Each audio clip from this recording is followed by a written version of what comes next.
Welcome back to Verified Fears. Tonight we're heading to Alaska.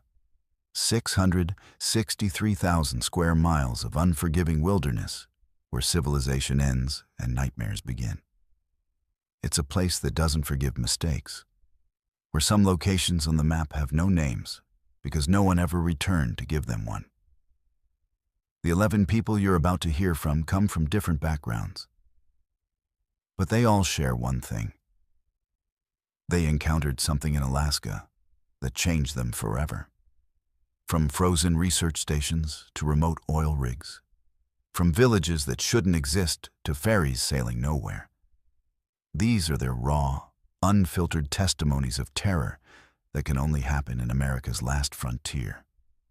These are their stories.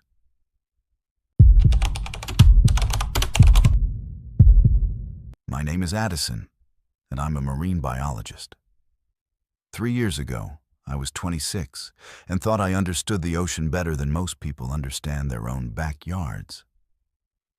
I had spent countless hours studying Arctic marine ecosystems, but I had never actually worked alone on the Bering Sea ice sheet during the dead of winter. When the opportunity came up to conduct ice thickness measurements for a climate research project, I jumped at it. I thought it would be the perfect way to advance my career and contribute to something meaningful. I was wrong about so many things. The research station was nothing more than a prefabricated hut sitting on 20 feet of solid ice, about 40 miles from the nearest land. It was February, which meant I was living in complete darkness for most of the day, with only a few hours of dim twilight to break the monotony. The isolation didn't bother me at first.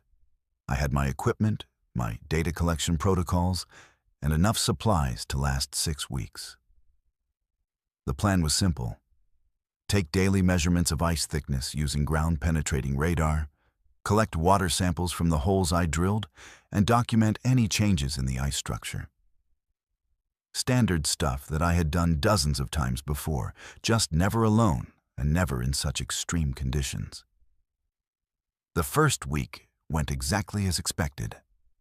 I established my routine: wake up, check the weather instruments, take my measurements, record the data, eat, read, sleep. The ice was stable, averaging about 18 feet thick, and my equipment was functioning perfectly. The only sounds were the wind howling across the surface and the occasional crack of ice settling under thermal stress. These were normal sounds. Expected sounds. I had read about them in countless research papers and knew they were just the ice responding to temperature changes and pressure from the moving sea beneath. But during the second week, I started hearing something else. At first, I thought it was just the wind creating unusual resonances in the ice formations around my station. It sounded like whispers. Very faint, almost like static from a radio tuned between stations. The sounds only came at night.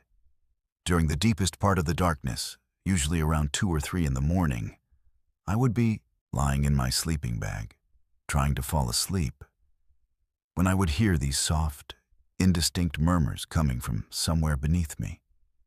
I'm a scientist, so my first instinct was to find a rational explanation. I checked all my equipment for interference, thinking maybe one of my instruments was picking up radio chatter from ships or aircraft. But everything was functioning normally, and the sounds weren't coming through my radio or any other electronic device. They were coming directly through the ice itself, as if the frozen surface was somehow conducting voices from far below. I started keeping a detailed log of when I heard them, how long they lasted, and any patterns I could identify. By the third week, the voices were becoming clearer. I could distinguish different speakers, though I couldn't understand what language they were speaking. It definitely wasn't English, and it didn't sound like any of the indigenous languages I had heard during my brief time in Alaska. The rhythm was wrong, the cadence too strange. Sometimes it sounded like a conversation between 2 people, other times like a group discussion or meeting. What disturbed me most was that they seemed to be getting louder each night, as if whatever was making these sounds was moving closer to the surface. I tried drilling deeper holes in the ice to see if I could locate the source of the voices. My standard equipment could penetrate about 15 feet, but the sounds seemed to be coming from much deeper than that. When I put my ear directly to the ice surface, the voices were crystal clear, like listening to people talking in the next room through a thin wall. I could hear individual words now, though I still couldn't understand them. The conversation seemed urgent, almost heated, as if the speakers were arguing about something important. Sleep became impossible. The voices were now occurring every night, starting around midnight and continuing until dawn. They were so clear that I began to recognize individual speakers by their vocal patterns and inflections. There was one voice that appeared frequently, deeper than the others, that seemed to be asking questions or giving instructions. Another voice, higher pitched, always seemed to be responding with what sounded like protests or disagreements. A third voice would occasionally interject with short comments that caused the other two to fall silent for several minutes.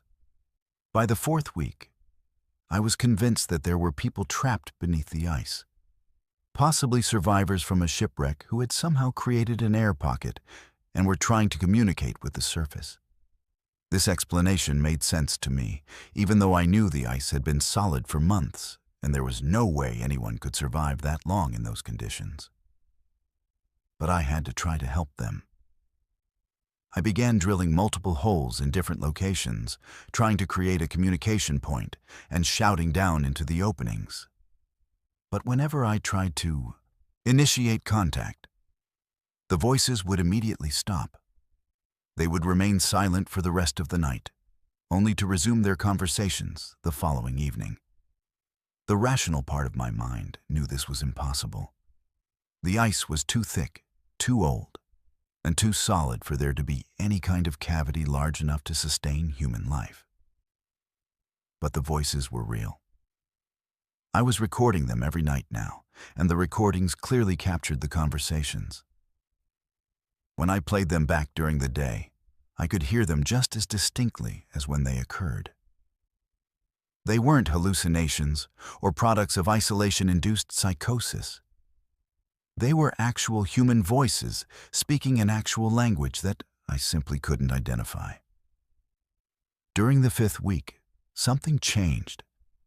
The conversations began to include words that I recognized, not English words, but words that somehow conveyed meaning despite being in a foreign language.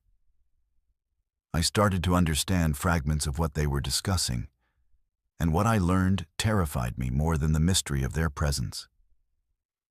They were talking about me. They knew I was listening. They knew I was alone on the ice above them.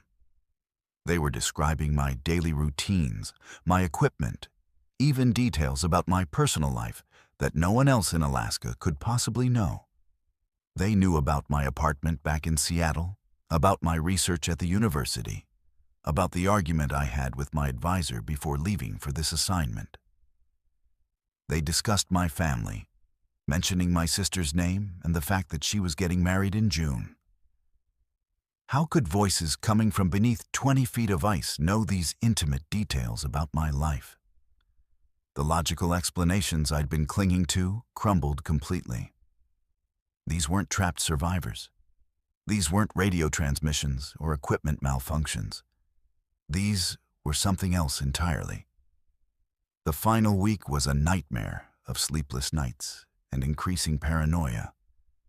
The voices were now speaking directly to me, though still in their strange language. But I understood them perfectly, as if the meaning was being transmitted directly into my mind rather than through my ears. They told me things about the ocean that weren't in any scientific literature, described phenomena occurring in the deep Arctic waters that wouldn't be discovered by researchers for decades. They spoke about the ice itself as if it were a living entity, something that had been growing and spreading across the Arctic for purposes that human science couldn't comprehend. On my last night at the station, they made me an offer. They invited me to join them, to come down into the ice where I could learn truths about the ocean that no surface-dwelling human had ever discovered. All I had to do was drill one more hole, a deeper hole, and step into it. They promised that the ice would welcome me, that I would survive the transition and become part of something greater than individual human consciousness. For a moment, standing there in the Arctic darkness with my drill in my hands, I actually considered it. The isolation, the constant voices, the growing understanding that I was in the presence of something beyond normal human experience. It all made their offer seem reasonable, almost appealing. But as dawn approached and the voices began to fade, rational thought returned. I packed my equipment as quickly as possible and called for an emergency pickup. The helicopter arrived 6 hours later, and I've never been happier to see another human being in my life. I told them I had completed my research early and needed to return due to equipment problems. They didn't question it. I still have the recordings. Hours and hours of conversations in a language that doesn't exist, discussing topics that shouldn't be possible to know. I've played them for linguists, acoustics experts, and other marine biologists. No one can explain them. The official report of my research trip mentions the ice thickness data and water samples, but nothing about the voices. I finished my degree and now work in warmer waters, studying coral reefs and tropical marine ecosystems. But sometimes, late at night, I can still hear them. Not as clearly as when I was on the ice. But they're there, whispering just at the edge of perception. They're still talking about me, still discussing things I'm doing and places I'm going. And sometimes I catch myself listening for that deeper voice, the one that made me the offer. Because part of me, the part that experienced something impossible in the Arctic darkness, still wonders what I would have learned if I had accepted their invitation to join them beneath the ice. My name is Kingston, and I've been fishing the Aleutian waters for 32 years. Started when I was 20, working deck on other men's boats, learning the trade from captains who'd been pulling king crab and halibut from these waters since before Alaska was even a state. By the time I turned 35, I had my own vessel, a 60-foot steel-hulled boat I named the Tender Mercy after my late wife's favorite hymn. For 17 years, that boat was my livelihood, my home, and my sanctuary. She handled every storm the Bering Sea threw at us, brought me through ice floes that would have crushed lesser vessels, and never once let me down. Until November 2019, when something in those waters decided to test both our limits. The fishing had been good that season. We were running a crew of 5, pulling in decent numbers of apilio crab despite the late-season storms that had been hammering the area for weeks. The Weather Service kept warning about a massive low-pressure system moving in from the northwest. But we'd weathered worse, and the crab were running thick. You don't leave good fishing just because the weather looks threatening. That's not how you make a living in these waters. We figured we had maybe 18 hours before the storm hit, enough time to pull our remaining pots and head for Dutch Harbor to wait it out. That last morning started normal enough. Seas were running 8 to 10 feet, nothing unusual for November in the Aleutians. Visibility was decent, maybe 3 miles in the gray light that passes for dawn that time of year. We had 12 pots left to pull, scattered across about 4 square miles of fishing ground that I'd been working for the better part of 15 years. I knew every rock, every depth change, every current in that area. My sonar painted the bottom like a detailed map, showing the underwater ridges and valleys where crab like to congregate. Everything looked exactly as it always had. The first sign something was wrong came when we hauled the sixth pot. Tommy, my deck boss, called out that the pot was heavier than it should be. These were 700-pound steel crab pots, and when they're full of crab, they might weigh close to a ton coming out of the water. But this pot felt like it weighed twice that much, and when it broke the surface, we could see why. The entire pot was covered in some kind of marine growth I'd never seen before. Thick, ropey strands of what looked like seaweed, but colored deep red instead of the normal brown or green. The stuff was wrapped around every bar of the pot so densely that we couldn't even see inside to count the crab. We tried to shake the growth off, but it clung to the metal like it was glued there. When Danny, my youngest crew member, reached out to pull some of it away by hand, I stopped him.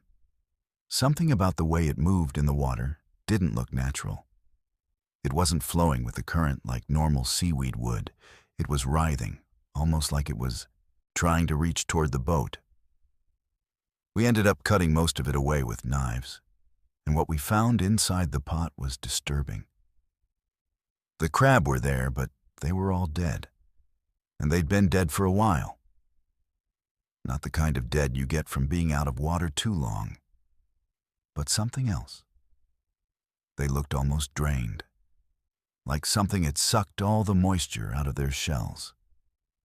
The next 3 pots we pulled were the same, covered in that red growth, full of dead crab. By the time we got to the 10th pot, the stuff was so thick we could barely get the pot to the surface. The hydraulic winch was straining, the engine was working harder than it should have been, and the boat was listing slightly to starboard from the weight.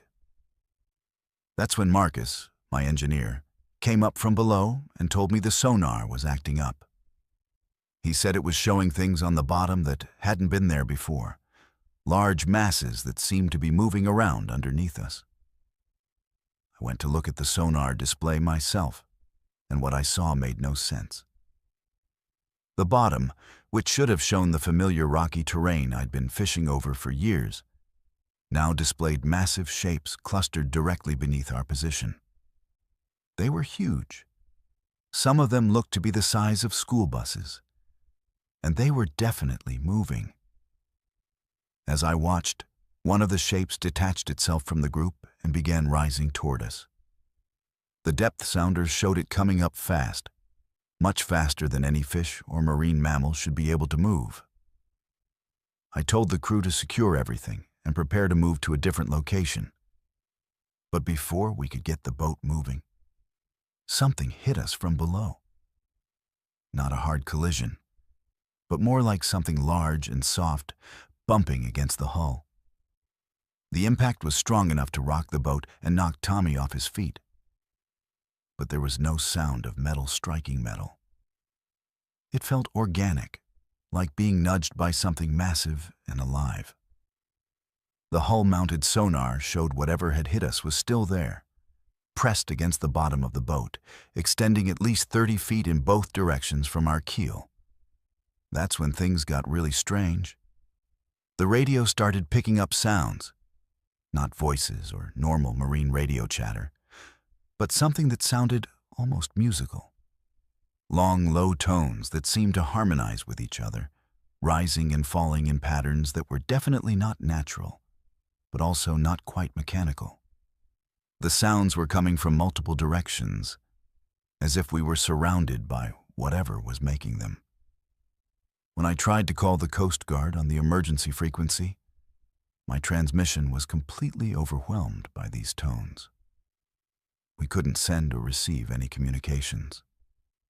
The thing beneath us stayed there for almost an hour, occasionally shifting position but never fully moving away. During that time, more shapes appeared on the sonar, rising from the depths and taking positions around our boat. We were surrounded by at least a dozen massive forms, all of them maintaining the same distance from us, all of them moving in slow, coordinated patterns. The red growth that had been covering our crab pots began appearing in the water around the boat, floating up from below in thick mats that gradually formed a rough circle around us. Marcus came up from the engine room looking pale and shaky. He said the engine was running fine, but something was interfering with our propulsion. The propeller was turning normally, but we weren't moving forward. It was like the water around us had become thick as molasses, preventing any forward motion. We were trapped in the center of this circle of red growth, surrounded by things our sonar could detect, but our eyes couldn't see, listening to sounds that shouldn't exist, coming from creatures that shouldn't be there. The temperature started dropping, not just the air temperature, but the water temperature too. Ice began forming on our rigging despite the fact that it was nowhere near cold enough for that to happen naturally. The ice wasn't normal either. It was tinted with the same deep red color as the marine growth, and it seemed to be forming in specific patterns across our equipment. Within 20 minutes, our entire boat was covered in this red ice, and the weight of it was making us ride lower in the water. That's when I realized we were being pulled down.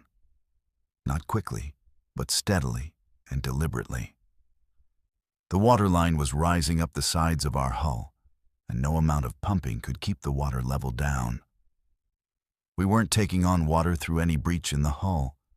The water was somehow being forced up through our bilge system despite the pumps running at full capacity. Whatever was beneath us wasn't just holding us in place, it was actively trying to drag us under the surface. I made the decision to abandon ship. We launched our life raft, then managed to get clear of the boat just as the red ice reached the wheelhouse windows. The tender Mercy went down slowly, almost gently, as if she was being carefully lowered rather than sunk. As she disappeared beneath the surface, the musical tones grew louder and more complex, like whatever was making them was celebrating or communicating with others of its kind. The red growth in the water began to disperse, and the shapes on our portable sonar unit started moving away in different directions. We were picked up 6 hours later by a Coast Guard cutter responding to our emergency beacon. By the time they reached our position, there was no trace of the tender Mercy, no debris field, no oil slick, nothing to indicate that a 60-foot fishing vessel had just been lost. The water temperature was normal. There was no unusual marine growth. And when they deployed their own sonar to search for the wreck, they found nothing but the normal rocky bottom I'd been familiar with for years.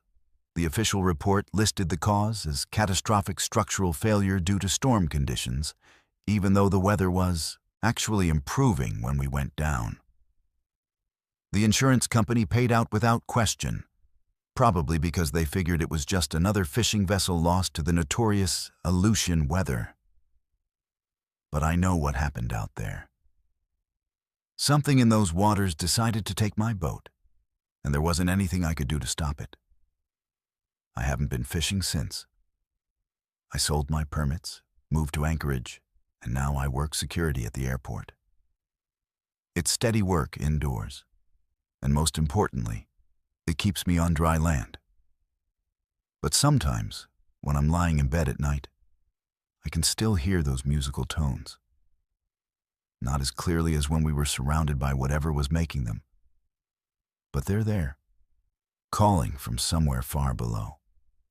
And sometimes I wonder if the tender Mercy is still down there too, trapped in some underwater place where the normal rules don't apply, with whatever took her still using those sounds to communicate with others of its kind about what they found on the surface that November day. My name is Maria, and I'm 34 years old. 2 years ago, I was working as a maintenance technician on one of the oil platforms in Prudhoe Bay. It was my first winter assignment in Alaska, and I thought I was prepared for the isolation and the constant darkness. I had worked offshore rigs in the Gulf of Mexico for 6 years, so I understood the rhythm of industrial operations and the challenges of living in a confined space with the same group of people for weeks at a time. But nothing in my experience had prepared me for what happened during those 3 months on the ice platform. The North Star platform was a massive structure built on artificial islands connected to the mainland by ice roads, that were only passable during the coldest months. During winter operations, we maintained a crew of about 40 people working rotating 12-hour shifts to keep the drilling and extraction equipment running around the clock. The platform was essentially a small industrial city sitting on frozen ground, surrounded by hundreds of miles of Arctic tundra that looked exactly the same in every direction. When I arrived in early December, the sun had already set for the winter and wouldn't rise again until late January. We lived and worked entirely under artificial light. The crew was divided into day shift and night shift, and I was assigned to nights because of my maintenance experience. Night shift ran from 7 p.m. to 7 a.m., and our job was to handle any equipment problems that arose during the drilling operations, perform routine maintenance on the machinery, and keep all the life support systems running. It was demanding work, but I enjoyed the technical challenges and the fact that night shift generally dealt with fewer supervisors and less bureaucratic interference. The night crew was smaller too. Only about 15 people compared to the 25 on day shift. For the first month, everything ran smoothly. The night shift crew was experienced and professional. There was Jake, the drill supervisor who'd been working Arctic platforms for 12 years. Sarah handled communications and monitored the computer systems. Tommy and Marcus ran the power plant that kept everything operational. We had a medic named David, a cook named Patricia, who kept coffee and food available for the night crew, and several other technicians and operators who knew their jobs well. We developed a good working rhythm, and despite the harsh conditions and constant darkness, morale was generally high. The problem started in early January, right around the time the sun should have been coming back, but wasn't yet visible above the horizon. I began noticing that some of the night shift workers were behaving differently. It started with small things. People not responding when you spoke to them, staring off into space for long periods, or giving answers that didn't quite match the questions you'd asked. At first, I thought it was just cabin fever or seasonal depression. Working in total darkness for weeks can affect people in strange ways, and I figured they were just having trouble adjusting to the conditions. But the behavior became more pronounced and more coordinated. During our shift briefings, I noticed that Jake, Sarah, and Tommy would sometimes finish each other's sentences in ways that seemed too precise to be coincidental. They would nod at the same time, laugh at the same moments, and occasionally all three would turn to look at something that I couldn't see. When I asked them about it directly, they would look confused and claim they hadn't noticed anything unusual. But I was watching them carefully now, and their movements were becoming increasingly synchronized. By the middle of January, nearly half the night shift crew was exhibiting this strange behavior. They would move through their work routines with mechanical precision, rarely speaking unless directly asked a question. And their responses were always brief and somehow vacant. During break times, they would gather in small groups and stand silently together, not talking but clearly communicating something through glances and subtle gestures.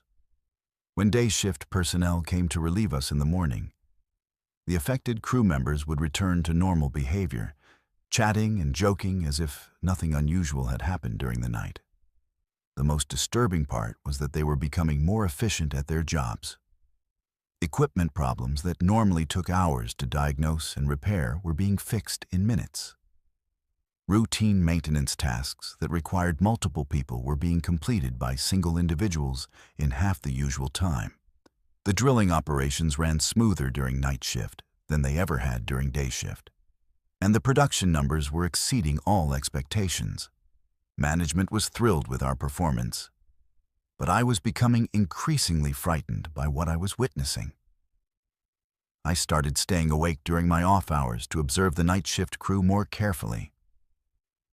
What I discovered made me question my own sanity. During the deepest part of the night, usually between 2 and 4 a.m., The affected crew members would gather in the lower levels of the platform, areas that were normally restricted to essential personnel only. They would stand in perfect circles, completely motionless, for hours at a time. I followed them once, staying far enough back to avoid detection, and watched from a maintenance corridor as 12 people stood in absolute silence in one of the pump rooms. They weren't sleeping or meditating. Their eyes were open, and they were clearly aware of their surroundings. But they were completely still, not even breathing in any pattern I could detect.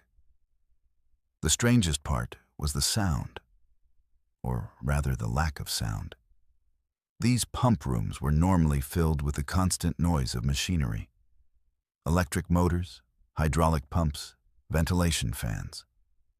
But while the night crew was gathered there, all the mechanical sounds would fade to almost nothing, creating an unnatural quiet that made my ears ring. The machinery was still running, but somehow the noise was being dampened or absorbed by their presence. I tried to document what I was seeing, taking photos and videos with my phone, but the images never came out right. The camera would focus properly and the lighting seemed adequate. But when I reviewed the footage, it showed only empty rooms and normal equipment operations. There was no trace of the gathered crew members or the strange silence I had witnessed. Even when I knew they were standing right in front of the camera, the recordings showed nothing unusual. I began to doubt my own perceptions and wondered if the isolation and darkness were affecting my mental state.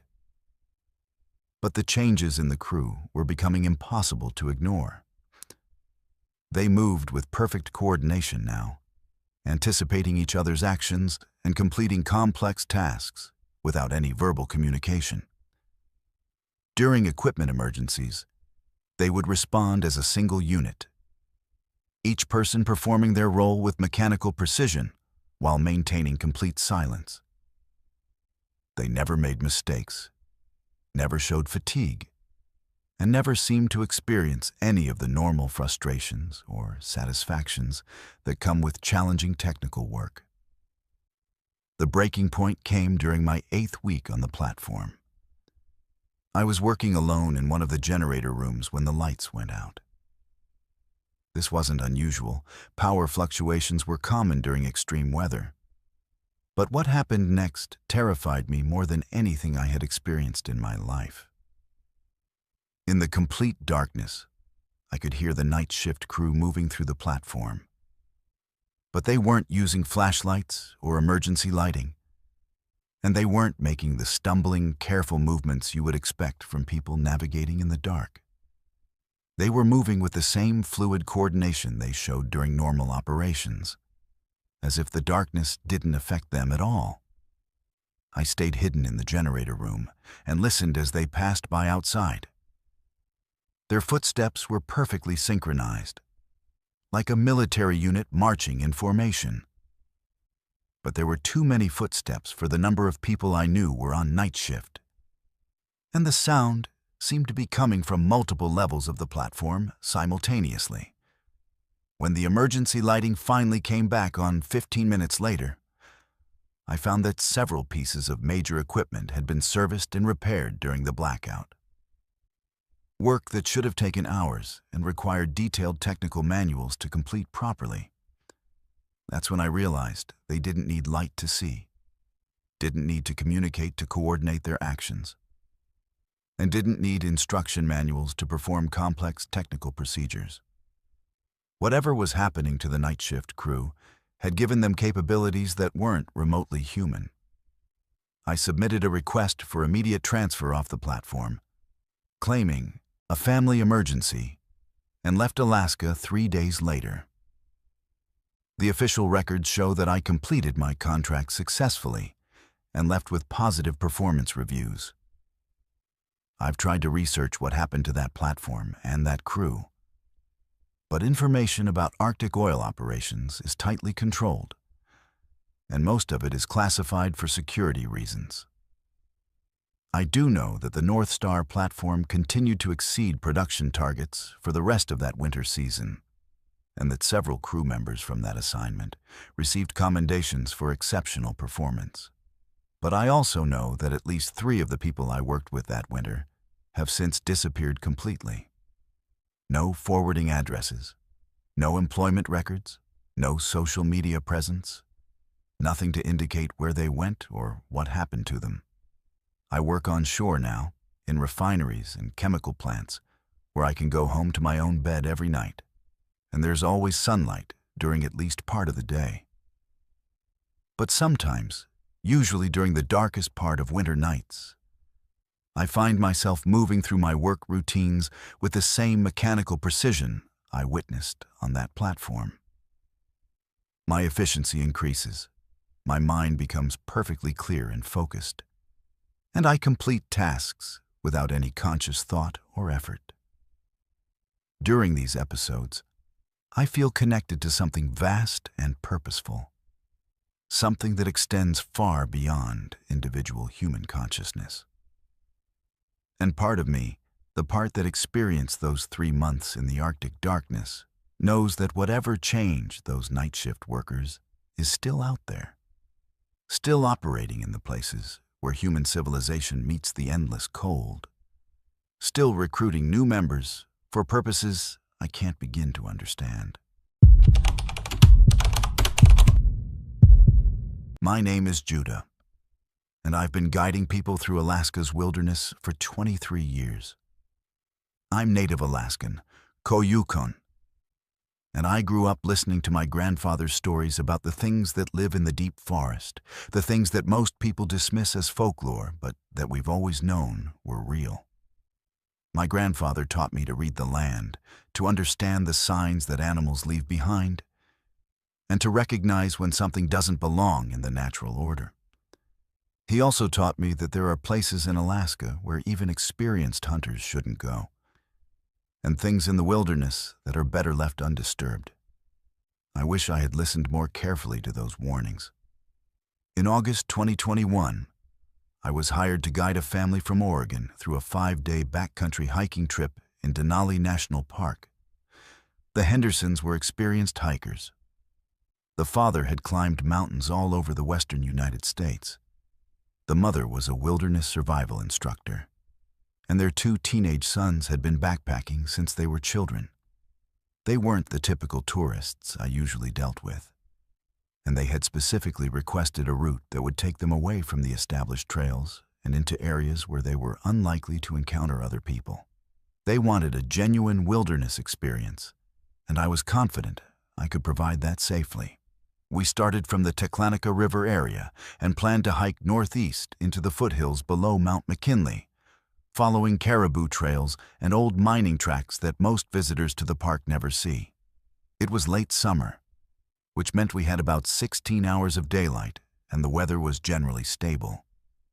The mosquitoes were terrible, but that's normal for that time of year. Wildlife activity was high because animals were preparing for winter, so we expected to see caribou, possibly some bears, and maybe wolves if we were lucky. Everything about the trip seemed routine for the first 2 days. We made good time through the initial terrain, covering about 12 miles on the first day, and setting up camp near a small lake that provided good water and protection from the wind. The family was in excellent physical condition and handled the challenging terrain without any problems.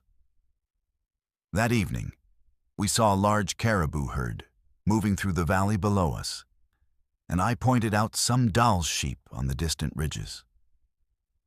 The boys were excited by the wildlife sightings, and everyone was in good spirits. The only unusual thing I noticed was that the birds were quieter than normal, but I attributed that to the presence of a large predator in the area, probably a bear or wolf pack. The second day took us higher into the hills, following a route that I had used many times before. The terrain became more challenging, with loose scree slopes and dense patches of alder brush. But the family handled it well. We stopped for lunch at a scenic overlook where we could see for miles across the tundra, and I used the opportunity to scan the surrounding area with binoculars for signs of wildlife. That's when I first noticed the tracks. They were in a muddy area near a small stream, and at first glance they looked like wolf tracks. But something about them wasn't right. The prints were too large for any wolf I had ever seen, probably 8 inches long and 6 inches wide, with claw marks that extended much farther from the toe pads than they should have.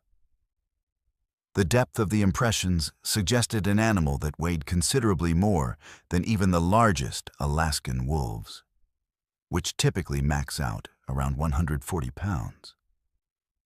These tracks indicated something that might weigh twice that much. The stride length was also wrong. The distance between prints suggested an animal with much longer legs than any wolf or dog I was familiar with. But the most disturbing aspect was how fresh the tracks were. Based on the condition of the mud and the clarity of the impressions, whatever had made them had passed through that area within the last few hours.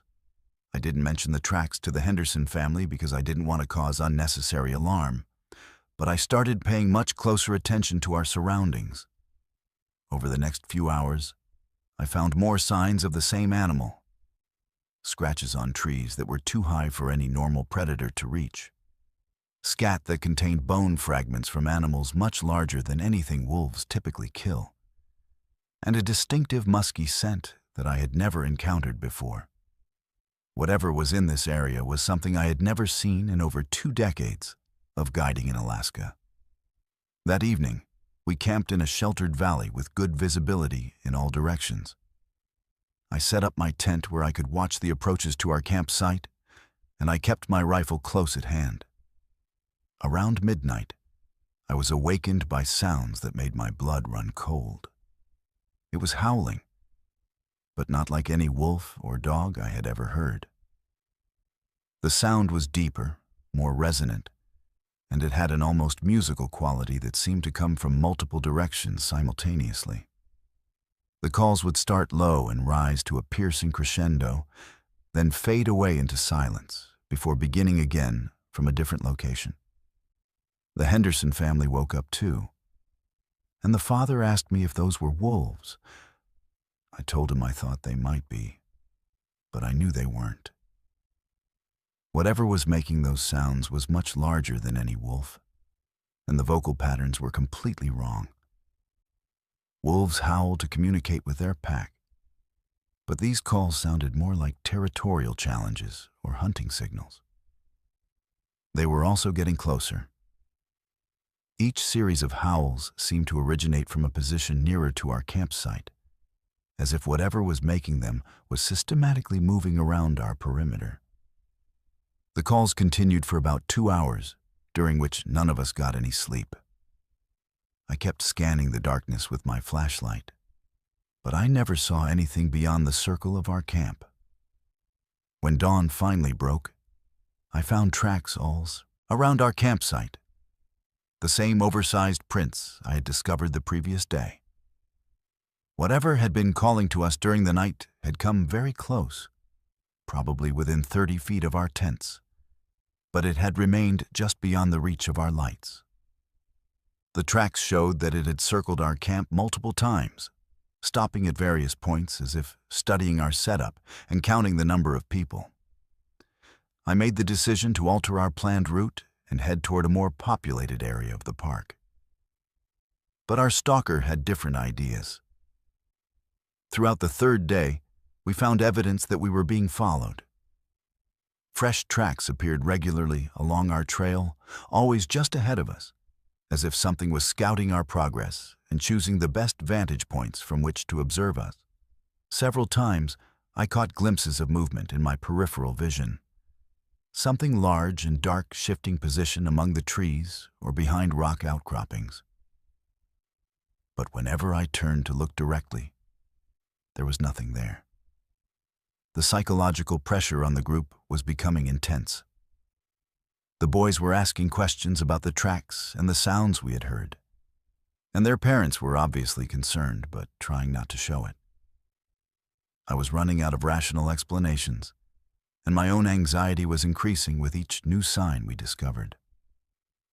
The worst part was the feeling of being watched constantly. Every time we stopped to rest or eat, I could sense something observing us from the surrounding terrain, studying our behavior and waiting for the right moment to act.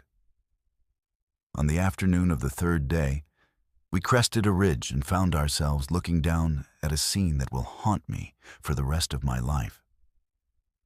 In the valley below us, scattered across an area of about 2 acres, were the remains of a caribou herd. But these weren't normal predator kills. The animals had been torn apart with a violence and precision that no known Alaskan predator could achieve. Some of the caribou had been completely dismembered, their legs and heads separated from their bodies and arranged in patterns that seemed almost ritualistic. Others had been opened up and emptied out, their internal organs removed with surgical precision and nowhere to be found. The kill site was fresh, some of the blood was still wet, and the smell of death was overwhelming. But what terrified me most was the absence of scavengers. In normal circumstances, a kill site this large would be swarming with ravens, eagles, foxes, and other animals taking advantage of the free meal. Instead, the area was completely deserted. Even the insects that usually accompany death scenes were absent. It was as if every living creature in the vicinity knew to stay away from whatever had created this carnage. I counted at least 40 caribou carcasses, representing almost an entire herd. The amount of killing was far beyond what any predator would need for food, and the systematic nature of the destruction suggested intelligence and purpose rather than simple hunger. This wasn't the work of wolves or bears or any other natural predator. This was something else entirely, something that killed for reasons I couldn't understand, and with capabilities that exceeded anything in my experience. We left the area immediately, abandoning our planned campsite and hiking until well after dark to put as much distance as possible between ourselves and that valley of death. I called for an emergency pickup by helicopter, claiming that one of the family members was experiencing altitude sickness and needed immediate medical attention. The helicopter arrived the next morning and extracted us from a meadow about 15 miles from the kill site.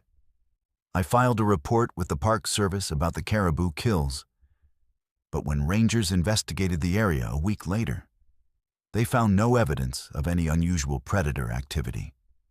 The carcasses were gone, the blood had been washed away by rain, and the ground showed no signs of the massive slaughter I had witnessed.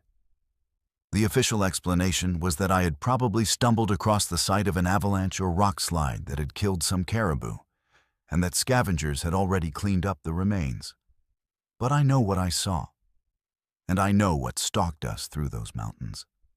My grandfather's stories talked about creatures that lived in the deepest wilderness, things that were neither fully animal nor fully something else. Beings that existed on the edges of the natural world and occasionally crossed over into our reality. He called them the Adlet.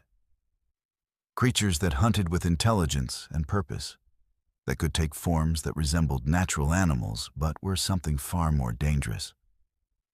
I've stopped guiding in the backcountry areas of Denali. I still work as a guide, but now I stick to the established trails and popular camping areas where there are always other people around. Because I learned that there are still places in Alaska where ancient things hunt according to rules we don't understand, and where even experienced outdoorsmen can become prey for creatures that exist in the spaces between what we consider possible and what we know is real. My name is Emery, and I am a USGS surveyor. For over 18 years, I have spent my career mapping and studying some of the most remote and challenging wilderness areas in North America. I've worked in the Rockies, the Cascades, and the Sierra Nevada. But nothing prepared me for what I encountered in Alaska's Brooks Range. It's a region where maps end and the unknown begins, where the landscape itself seems to resist human understanding. In July 2020, during what was supposed to be a routine solo mapping expedition, I discovered that some places on Earth operate by rules that our instruments and our minds simply cannot comprehend. The assignment seemed straightforward enough. The USGS had identified a section of the northern Brooks Range where our existing maps were either incomplete or based on outdated survey data from the 1950s. Modern GPS technology and satellite imagery had revealed discrepancies in the old charts, and my job was to conduct a ground survey to verify the actual topography. The area covered roughly 60 square miles of mountainous terrain, including several unnamed peaks, glacial valleys, and a network of streams that fed into larger river systems. I had conducted dozens of similar surveys throughout my career, and this one appeared no more challenging than any other remote wilderness mapping project. I flew into the area by bush plane, landing on a gravel bar alongside a braided river that served as my base camp. The pilot who dropped me off mentioned that the weather in that region could change rapidly, and that radio communication was often unreliable due to the surrounding peaks. He promised to return in 10 days to extract me, weather permitting. As his plane disappeared over the mountains, I felt the familiar combination of excitement and solitude that comes with beginning a solo expedition into truly remote country. I had enough supplies for 2 weeks: professional-grade GPS equipment, topographic software, and all the standard gear for wilderness survival. The first 2 days went exactly as planned. I established my survey routes, began taking GPS readings at predetermined intervals, and started building a detailed picture of the actual terrain. The landscape was spectacular. Jagged peaks rising above tree line, pristine alpine lakes, and vast expanses of tundra that stretched toward the horizon. Wildlife was abundant, with caribou, Dall sheep, and various bird species providing constant reminders that this was one of the last truly wild places in North America. My equipment functioned perfectly, the weather remained stable, and I was making excellent progress on my survey objectives. The problems began on the third morning when I attempted to return to a reference point I had established the previous day. According to my GPS, I was following the correct route and should have reached the landmark within 2 hours. But after hiking for nearly 4 hours in what my instruments indicated was the right direction, I found myself in terrain that didn't match my notes or photographs from the previous day. Where I expected to find a distinctive rock formation that I had used as a survey marker, I instead discovered a deep valley that hadn't been there before. The GPS insisted I was in the correct location, but the physical evidence of my eyes contradicted the electronic data completely. Initially, I assumed I'd made a navigation error or that my GPS had malfunctioned. I rechecked my coordinates, verified my waypoints, and even switched to my backup GPS unit. Both devices showed identical readings and indicated that I was exactly where I intended to be. But the landscape around me bore no resemblance to the area I had surveyed the previous day. The rock formation I had photographed and marked was simply gone, replaced by features that didn't appear on any of my maps or in any of my previous observations. It was as if the terrain had rearranged itself overnight. Over the next several hours, I attempted to reorient myself by hiking to other known reference points. Each time, I encountered the same problem. My GPS indicated I was in the correct location, but the actual topography didn't match my expectations or my previous surveys. Valleys appeared where my instruments showed ridgelines.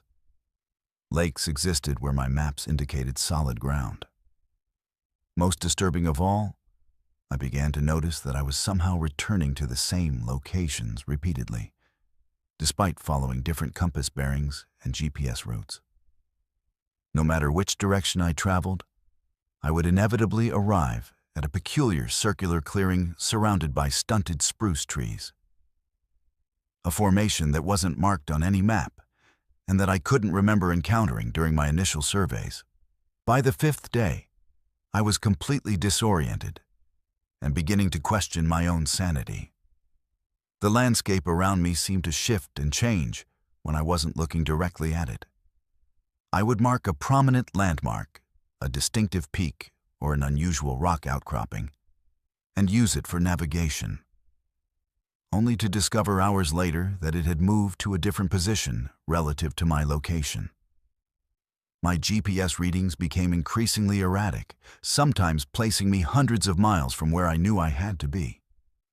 Other times showing coordinates that corresponded to locations in the middle of the Arctic Ocean.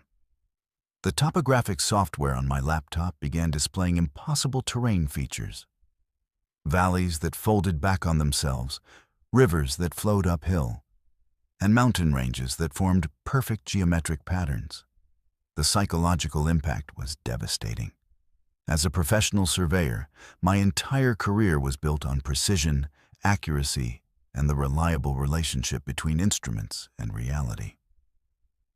But in this place, those fundamental assumptions were breaking down completely. I couldn't trust my equipment, couldn't rely on my training, and couldn't even depend on my own observations to provide consistent information about my surroundings. The very concept of location, something so basic that most people never question it, became meaningless. I existed in a space where the normal rules of geography and navigation simply didn't apply. Sleep became almost impossible. During the brief periods when I managed to rest, I would dream of endless mazes formed by mountain peaks and valleys that rearranged themselves as I moved through them. I would wake up convinced that my tent had been moved during the night, even though I always secured it carefully and left markers to verify its position. Several times, I discovered that my equipment had been rearranged in ways that I couldn't explain. GPS units showing impossible readings, compasses pointing in directions that changed as I watched them, and topographic maps that displayed features I had never seen before. On the seventh day, I encountered something that shattered my remaining faith in rational explanation. While attempting to climb a ridge that should have provided a clear view of the surrounding area, I reached what appeared to be the summit, only to discover that I was looking down into a valley I had hiked through earlier that same morning.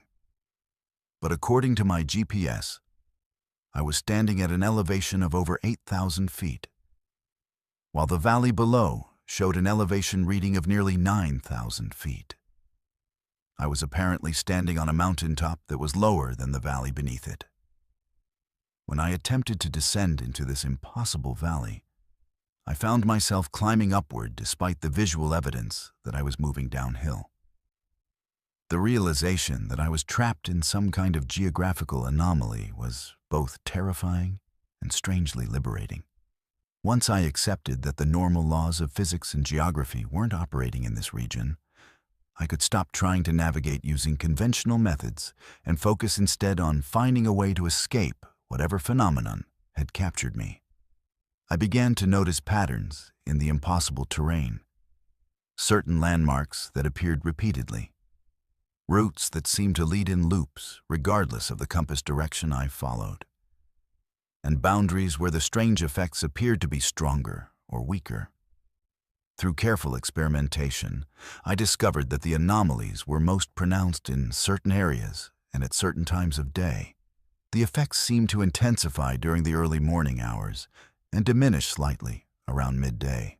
By avoiding the most severely affected zones and timing my movements to coincide with periods of relative stability, I was eventually able to work my way toward what I hoped was the edge of the phenomenon.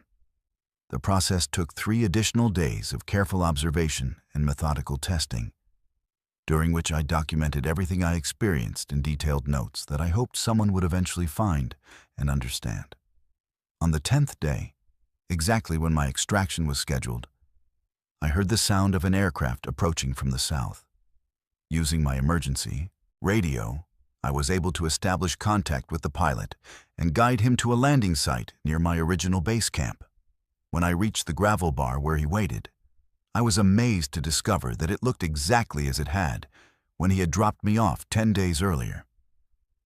The landmarks I remembered were in their proper positions. My cached supplies were undisturbed, and my GPS showed normal, consistent readings for the first time in a week. During the flight out, I attempted to describe my experiences to the pilot, but he seemed skeptical and suggested that the isolation and high altitude might have affected my judgment. When I submitted my official report to the USGS, I included only the standard topographic data and made no mention of the geographical anomalies I had encountered. The maps I produced were based on my observations from the first 2 days, before the strange effects began, and they matched reasonably well with the existing survey data. To anyone reviewing my work, it would appear that I had conducted a routine and successful mapping expedition. But I kept my personal notes from those impossible 7 days, and I've studied them extensively in the years since my return. The documentation is thorough and consistent, recorded by someone who was trained to observe and measure precisely. I wasn't hallucinating or suffering from altitude sickness or psychological breakdown. I encountered a region where the fundamental nature of space and geography operates according to principles that our current scientific understanding cannot explain. The Brooks Range contains places where the normal relationship between position and landscape breaks down completely, where skilled navigators can become hopelessly lost despite perfect equipment and clear weather. I've never returned to Alaska, and I've never discussed my experiences with my colleagues at the USGS. I transferred to a position mapping urban areas and developed transportation infrastructure. Work that keeps me in well-surveyed regions where the locations of roads and buildings remain consistent from day to day. But I still maintain my professional certifications and continue to study advances in surveying technology, hoping that someday our instruments will become sophisticated enough to detect and measure the phenomena I encountered in that unmapped region of the Brooks Range. Sometimes, late at night when I'm reviewing topographic data or calibrating GPS equipment, I remember the feeling of standing on that impossible mountaintop and looking down into a valley that existed at a higher elevation than my position.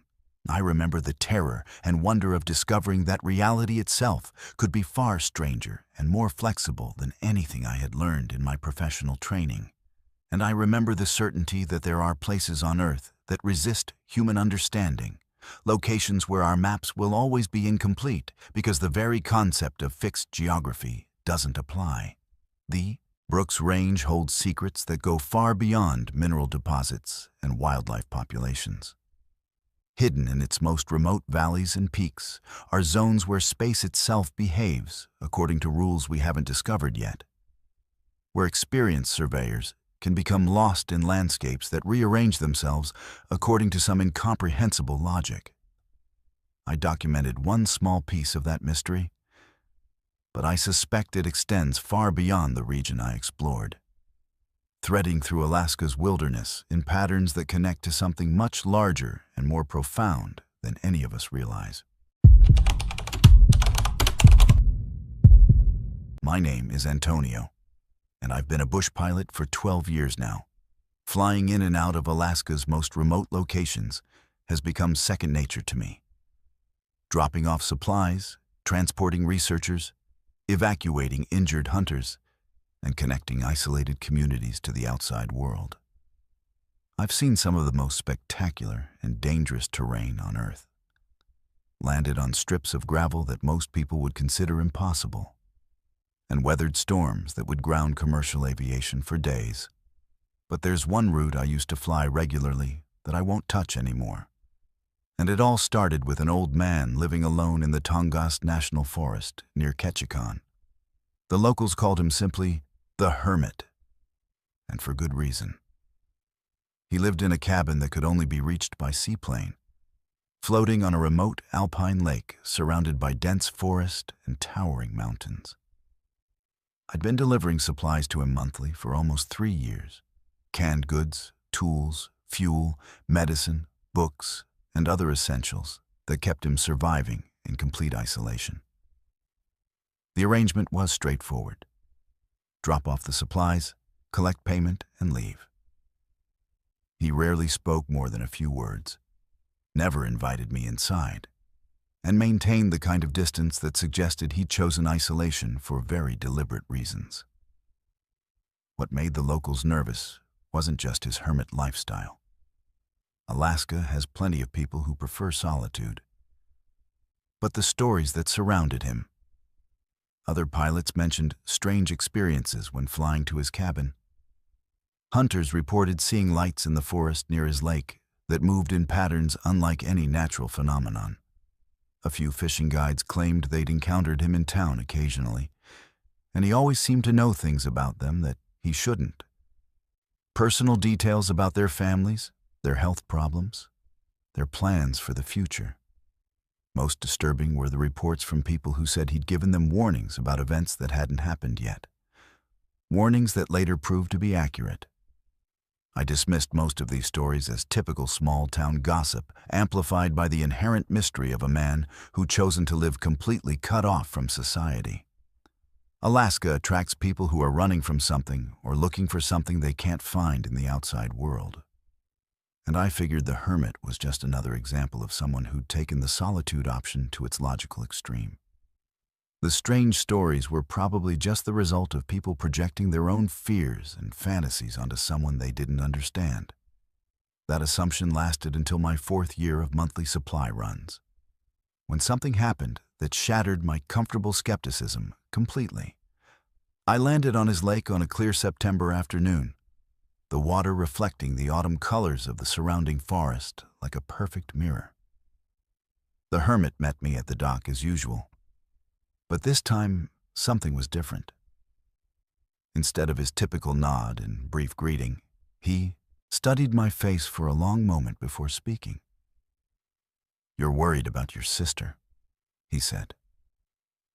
It wasn't a question, and the certainty in his voice made my blood run cold. I hadn't mentioned my sister to anyone in Alaska, and there was no way he could have known about her recent cancer diagnosis or the surgery she was scheduled for the following week.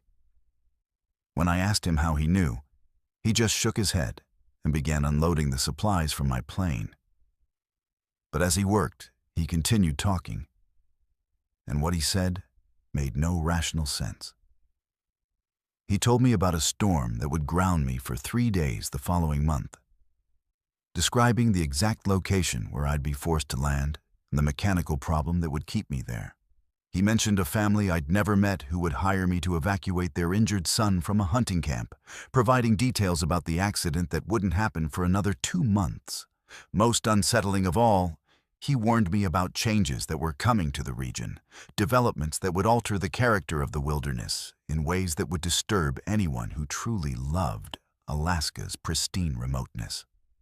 Over the next 6 months, every single one of his predictions came true with frightening accuracy.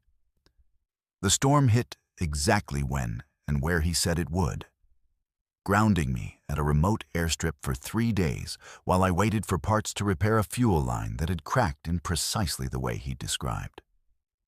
The hunting accident occurred on the exact date he'd specified, and I found myself flying an injured teenager to the hospital in Ketchikan under circumstances that matched his description perfectly. The development projects he'd warned about were announced by the state government, threatening some of the last truly wild areas in southeastern Alaska. I started paying closer attention to our brief conversations during my monthly supply runs, and I began to realize that the hermit wasn't just making lucky guesses or reading subtle clues from my behavior. He possessed knowledge that extended far beyond what any isolated individual should be able to access. He knew about weather patterns weeks in advance, could predict equipment failures before they occurred, and seemed to have insight into the personal lives and future plans of people he'd never met. When I finally worked up the courage to ask him directly how he knew these things, his answer was more disturbing than any explanation I could have imagined. "This land talks to those who know how to listen," he said, gesturing toward the forest surrounding his cabin. "Time moves differently here, flows in directions that don't make sense to people who think in straight lines. I've been listening for 43 years, and I've learned that some knowledge comes with a price. You can see what's coming, but you can't always prevent it. You can warn people, but they don't always believe you. And sometimes, knowing the future is a burden too heavy for one person to carry alone." He explained that he'd come to Alaska in the late 1970s as a young geologist, part of a survey team mapping mineral deposits in remote areas of the Tongass. During a solo expedition, he'd encountered something in the deep forest, he wouldn't specify exactly what, that had altered his perception of time and causality. Since then, he'd been able to see threads of possibility extending forward and backward through time, understanding how events connected across years and decades in ways that most people couldn't comprehend. The isolation wasn't just a preference, he said. It was necessary. The knowledge he'd gained came with responsibilities that made normal social relationships impossible. He'd tried returning to civilization initially, but his attempts to warn people about future dangers or disasters had labeled him as unstable or dangerous.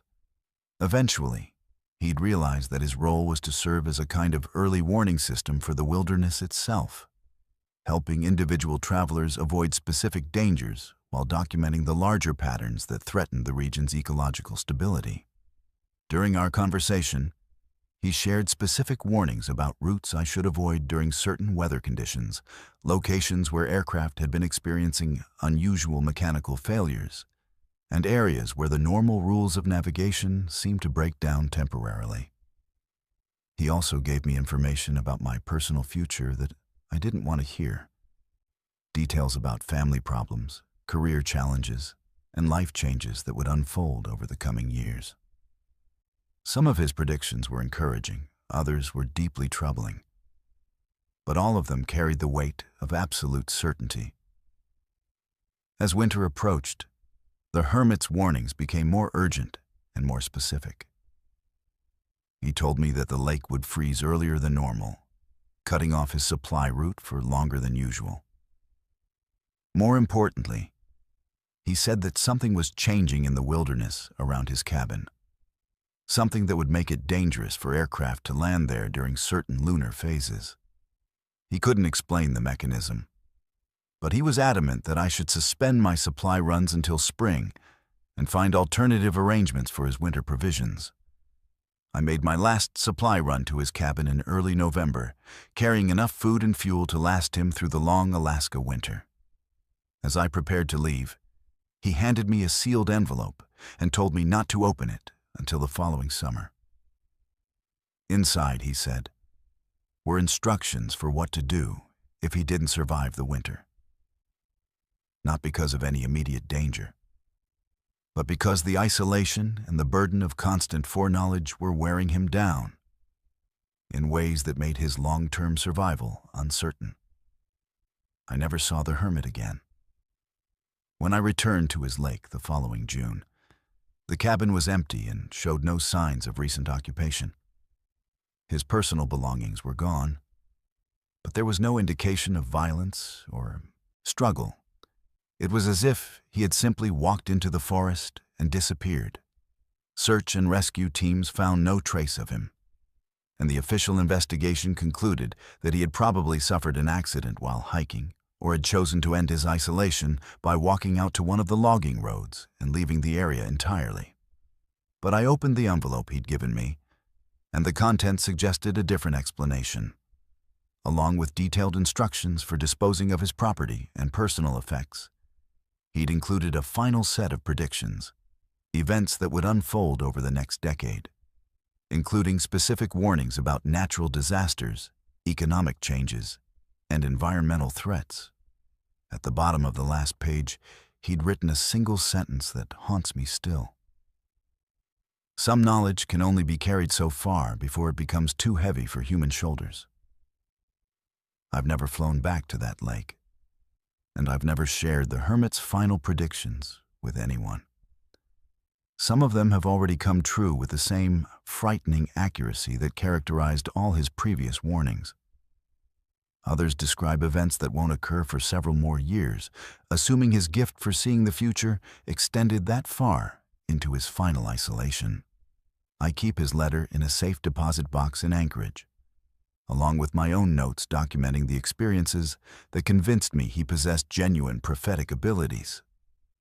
Sometimes, when I'm flying over the Tongass forest on routine supply runs, I find myself scanning the landscape below, wondering if the hermit is still out there somewhere, living even deeper in the wilderness, continuing his solitary watch over a land that speaks to those willing to listen. Part of me hopes he found peace in whatever fate he chose for himself. But another part of me knows that someone who could see as far into the future as he could probably understood exactly what was waiting for him when he walked away from that cabin for the last time. Alaska is full of people seeking solitude, but the hermit was different. He wasn't running from the world. He was serving as a bridge between the world and something larger, something that exists in the spaces between what we know and what we fear. His warnings saved my life more than once, and I suspect they saved the lives of others who were wise enough to listen. But the price he paid for that knowledge was an isolation so complete that it ultimately consumed him, leaving behind only questions about the true nature of time, prophecy, and the wild places that still hold secrets too profound for human understanding. My name is Iris, and I was 22 years old when I moved into a basement apartment in Fairbanks during my senior year at the University of Alaska. I needed something cheap and close to campus, and this place seemed perfect. A furnished basement unit just a 15-minute walk from my classes, available for half the price of most other rentals in town. The landlord was eager to rent it, mentioning that it had been vacant for several months and that I could move in immediately. At the time, I thought I was getting an incredible deal. I had no idea that some bargains come with hidden costs that can't be measured in dollars. The apartment was in an older building, probably constructed in the 1960s when Fairbanks was expanding rapidly due to oil development. The basement had been converted into a living space decades earlier, with thick concrete walls, small rectangular windows set high near the ceiling, and low ceilings that made me feel constantly aware of the weight of the structure above me. The furniture was mismatched, but functional. A fold-out couch, a small dining table, a kitchenette with appliances that looked like they belonged in a museum. Everything was clean when I moved in, but there was a persistent, musty smell that seemed to come from the walls themselves, as if moisture and time had created their own unique fragrance that no amount of cleaning could eliminate. The first few nights were uneventful, but I noticed small things that seemed slightly off. The temperature in the apartment never felt quite right. Even with the heater running constantly, there were always cold spots, particularly near the windows and in the corners of the main room. I attributed this to poor insulation and the brutal Fairbanks winter, where temperatures regularly dropped to 40 below zero and stayed there for weeks. The building's heating system was old, and basement apartments are notoriously difficult to keep warm. I bought extra blankets and space heaters, thinking that would solve the problem. But as January progressed and the daylight hours shrank to almost nothing, stranger things began happening. I would come home from classes to find my belongings rearranged in subtle ways, books moved from one shelf to another, papers organized differently than I had left them, personal items relocated to places where I was certain I hadn't put them. At first, I thought I was simply forgetting where I had placed things, a common occurrence during the stressful final semester of college. But the incidents became more frequent and more obvious. until I started taking photographs of my apartment before leaving each morning to document exactly how I had left everything. The photographs confirmed that someone or something was moving my possessions while I was away. Not dramatically, no overturned furniture or vandalized property, but with a methodical precision that was somehow more disturbing than random destruction would have been. My textbooks would be restacked in different orders, with bookmarks moved to pages I had never read. Clothes in my dresser drawers would be refolded and arranged by color rather than by type. Kitchen utensils would migrate from one drawer to another, always placed neatly, but never where I had left them. Most unsettling of all, personal photographs that I kept on my bedside table would be turned face down, as if someone didn't want to look at the people in the pictures. I questioned the landlord about who else might have access to the apartment, but he insisted that only he and I had keys, and that he hadn't entered the unit since I moved in. The locks were functioning properly, the windows were too small and too high for anyone to enter from outside, and there was no evidence of forced entry. I even installed a small security camera, but the footage consistently showed my apartment remaining empty while I was at classes, with no indication of how my belongings were being moved. Yet when I returned each evening, something would inevitably be different from how I had left it. The psychological impact was devastating. I became obsessed with documenting the state of my apartment, spending hours each day photographing and cataloging my possessions to prove to myself that the changes were really happening. My academic performance began to suffer as I lost sleep and focus, constantly worrying about what I would find when I returned home. Friends noticed my increasing paranoia and suggested that the stress of senior year and the isolation of living alone in a basement during the darkest months of the Alaska winter might be affecting my perception of reality. But I knew what I was experiencing was real, even if I couldn't explain how it was happening. The incidents escalated during a particularly severe cold snap in February, when temperatures dropped to 55 below zero and stayed there for over a week. The extreme cold seemed to intensify whatever was happening in my apartment. Objects began disappearing entirely rather than simply being moved, only to reappear days later in impossible locations. Inside closed cabinets that I never used, taped to the undersides of furniture, hidden inside the pages of textbooks. The cold spots in the apartment became more pronounced, creating areas where the temperature was noticeably lower than the surrounding space, as if invisible entities were drawing heat from the environment.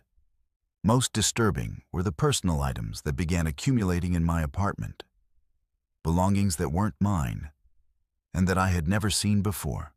Old-fashioned clothing appeared in my closet, hanging neatly among my modern clothes as if it had always belonged there. Vintage photographs of people I didn't recognize were mixed in with my personal pictures.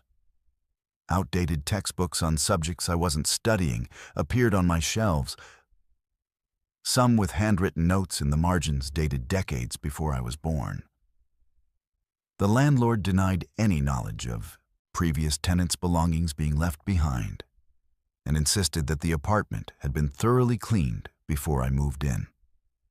By March, I was documenting not just the movement and appearance of objects, but also sounds that occurred regularly throughout the night.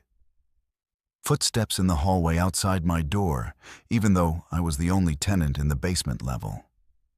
Voices having conversations in languages I couldn't identify, seeming to come from within the walls themselves. The sound of furniture being moved in rooms that didn't exist, as if the apartment had additional spaces that I couldn't access. Most unsettling were the personal conversations I overheard.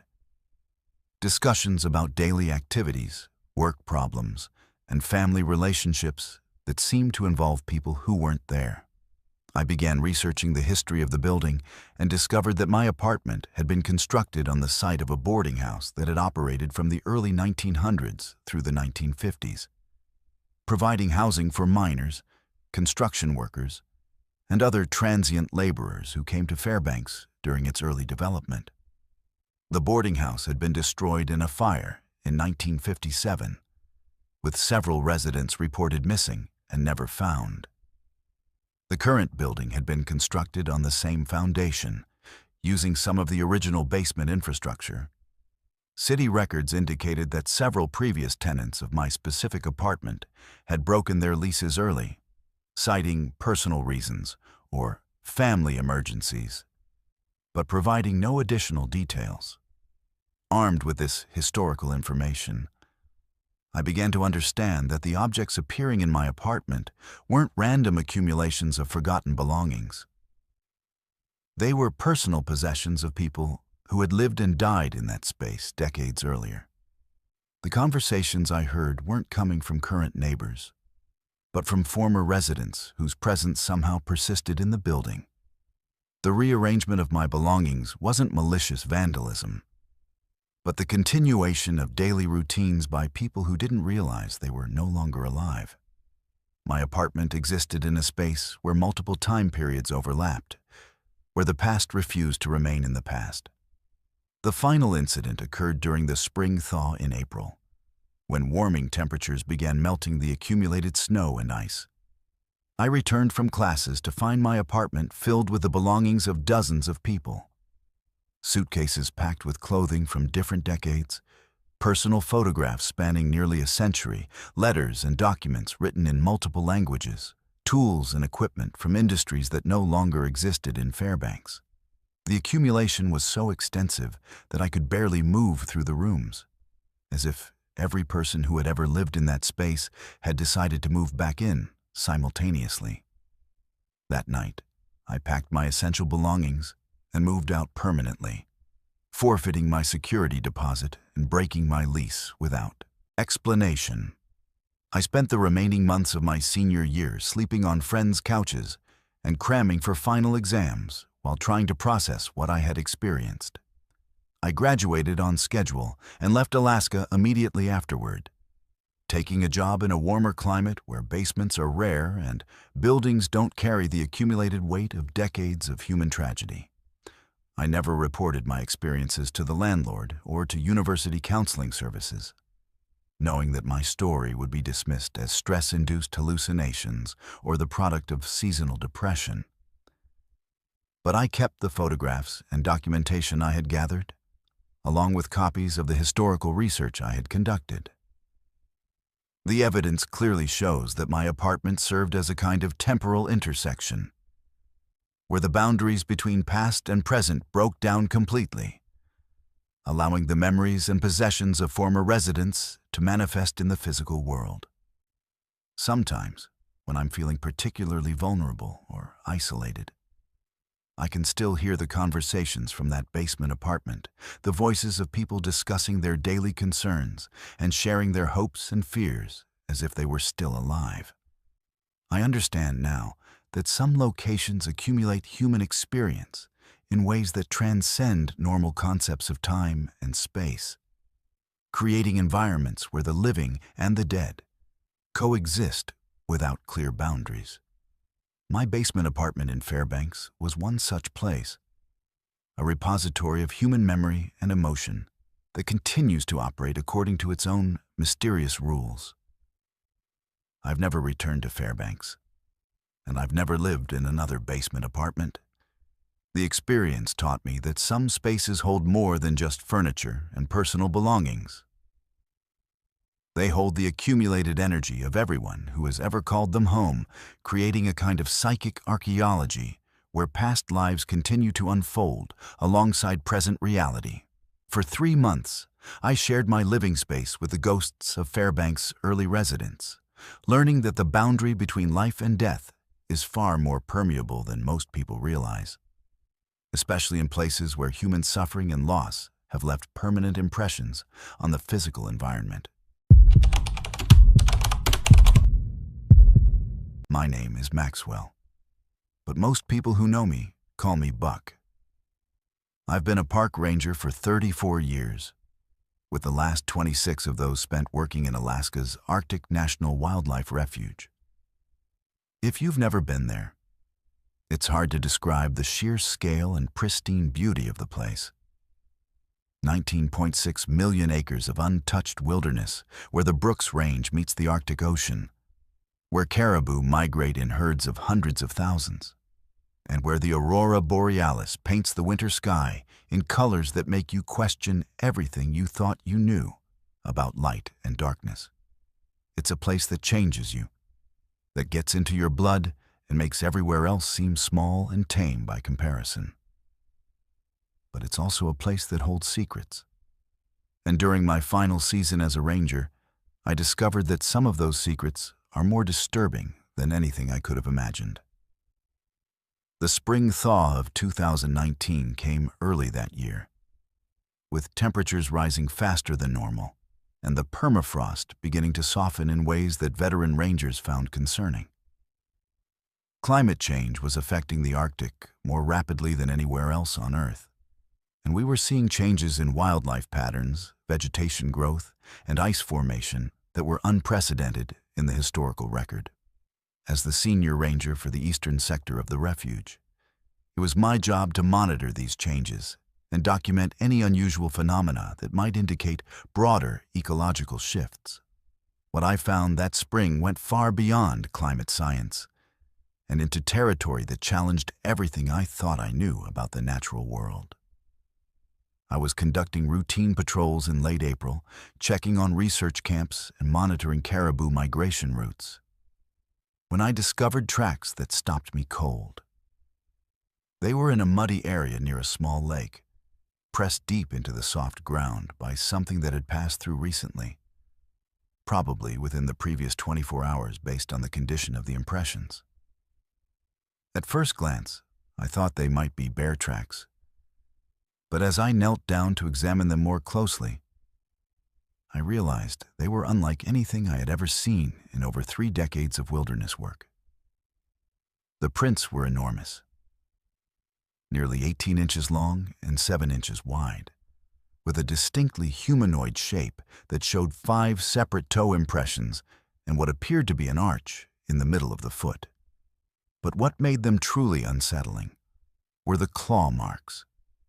Deep gouges extending 3 to 4 inches beyond each toe that had been pressed into the mud with tremendous force. The stride length was equally disturbing. Measuring between the prints, I found that whatever had made these tracks was taking steps of nearly 5 feet, indicating a creature that stood at least 8 to 9 feet tall and moved with a gait that was neither fully human nor fully animal. The depth of the impressions suggested something that weighed considerably more than even the largest grizzly bears in the region, which typically max out around 800 pounds. These tracks indicated a creature that might weigh twice that much, moving across terrain that would challenge even experienced hikers with apparent ease. Over the next several days, I found more of the same tracks in various locations throughout my patrol area. They appeared near streams, across tundra meadows, and even in areas of dense willow brush where any large creature should have left obvious signs of passage through the vegetation. But there was never any broken branches, disturbed undergrowth, or other evidence of something massive forcing its way through the landscape.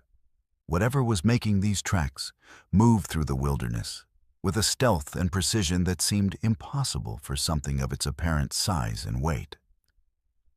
I documented everything meticulously, taking photographs, measurements, and GPS coordinates for each set of tracks I discovered. I also began mapping the pattern of the creature's movement, trying to understand where it was going and what it might be seeking in this remote corner of the Arctic. What emerged was deeply troubling. The tracks seemed to be systematically approaching and circling the locations of active research camps, always staying just far enough away to avoid direct observation, but close enough to suggest deliberate surveillance of human activities.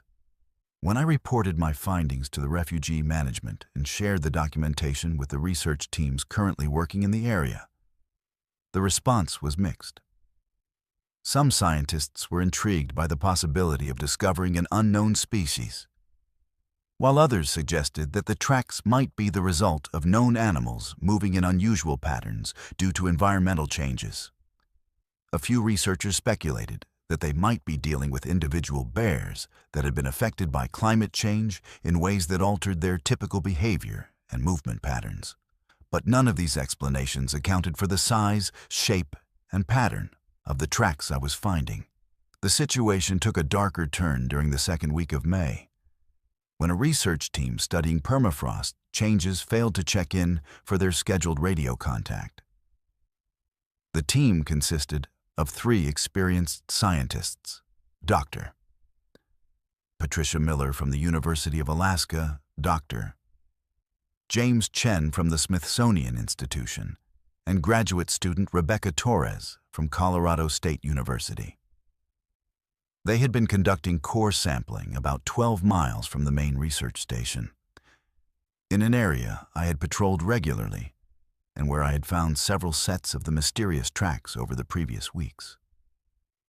I was part of the search and rescue operation that went looking for the missing researchers. We found their campsite intact, with all their equipment, food, and personal belongings undisturbed. Their tents were still properly staked and organized. Research materials were laid out as if they had been working normally, and there was no evidence of any struggle or panic. It was as if they had simply walked away from their camp and vanished into the wilderness without taking any of their survival gear or emergency equipment. Most disturbing of all, we found no human tracks leading away from the campsite in any direction. No footprints, no disturbed vegetation, no signs that they had left the area on foot. But we did find the creatures' tracks. Large humanoid prints circled the researchers' campsite at a distance of about 50 yards, forming an almost perfect ring around the area where the scientists had been working. The tracks were fresh, probably made within the same time frame as the researchers' disappearance. Following the trail, we discovered that it led away from the campsite and deeper into the wilderness, toward areas of the refuge that were rarely visited by humans and where the terrain became increasingly difficult to navigate. The official search continued for over a week, involving helicopter overflights, ground teams with tracking dogs, and coordination with native communities who knew the area better than anyone. We covered hundreds of square miles of tundra and mountain terrain, checking every possible location where the missing researchers might have sought shelter or become trapped by weather or injury. But we found no trace of them.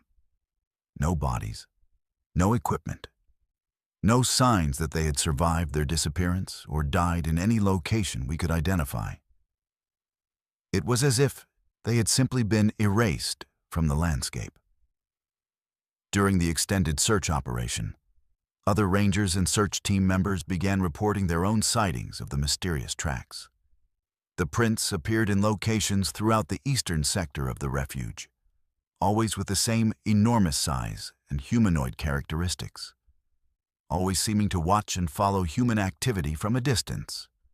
Several searchers reported feeling observed while conducting their patrols, describing a persistent sense of being watched by something large and intelligent that remained just beyond visual range. On the final day of the official search, I was working alone in a remote valley about 15 miles from where the researchers had disappeared, making one last attempt to find any trace of their fate. Late in the afternoon, as I was preparing to return to base camp, I heard something that made my blood run cold. A sound like nothing I had ever encountered in decades of wilderness work. It started as a low rumble, almost subsonic, that seemed to come from the ground itself. Then it rose in pitch and volume, becoming a howl or roar that echoed off the surrounding mountains and seemed to last far longer than any sound produced by a living creature should. It was a sound that conveyed intelligence and intention, but also a wildness and power that felt completely alien to anything I understood about the natural world. I never saw the creature that made that sound, but I knew with absolute certainty that it was aware of my presence, and was communicating something. A warning, a challenge, or perhaps just an acknowledgement that our paths had crossed in this remote corner of the world. I left the area immediately and never returned to that particular valley. Even though it contained some of the most pristine and scientifically valuable habitat in the entire refuge. In my final report as a ranger, I documented everything I had experienced and observed, including detailed maps of where the tracks had been found, photographs of the clearest prints, and my professional assessment that we were dealing with an unknown creature of considerable size and intelligence. The official response was cautious and non-committal, emphasizing the need for more research while acknowledging that the Arctic National Wildlife Refuge still contained unexplored areas and potentially undiscovered species. But I could tell that the administrators and scientists who reviewed my report were deeply troubled by the implications of what I had found. I retired from the Park Service 3 months later, ending a career that had taken me to some of the most remote and beautiful places in North America. But I've never been able to forget those tracks, that sound, or the knowledge that 3 dedicated researchers vanished without a trace in an area where something large and unknown was systematically observing human activity. I've read extensively about cryptozoology and unexplained phenomena since my retirement, and I've come to believe that the creature I tracked in the Arctic National Wildlife Refuge represents something that exists at the very edges of our understanding of the natural world.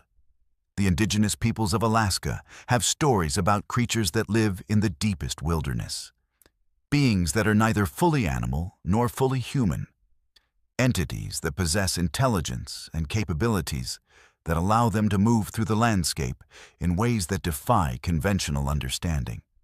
The Gwich'in people, who have lived in the region for thousands of years, speak of the Adlet, creatures that hunt with purpose and intelligence, that can take forms resembling natural animals while possessing something far more complex and dangerous.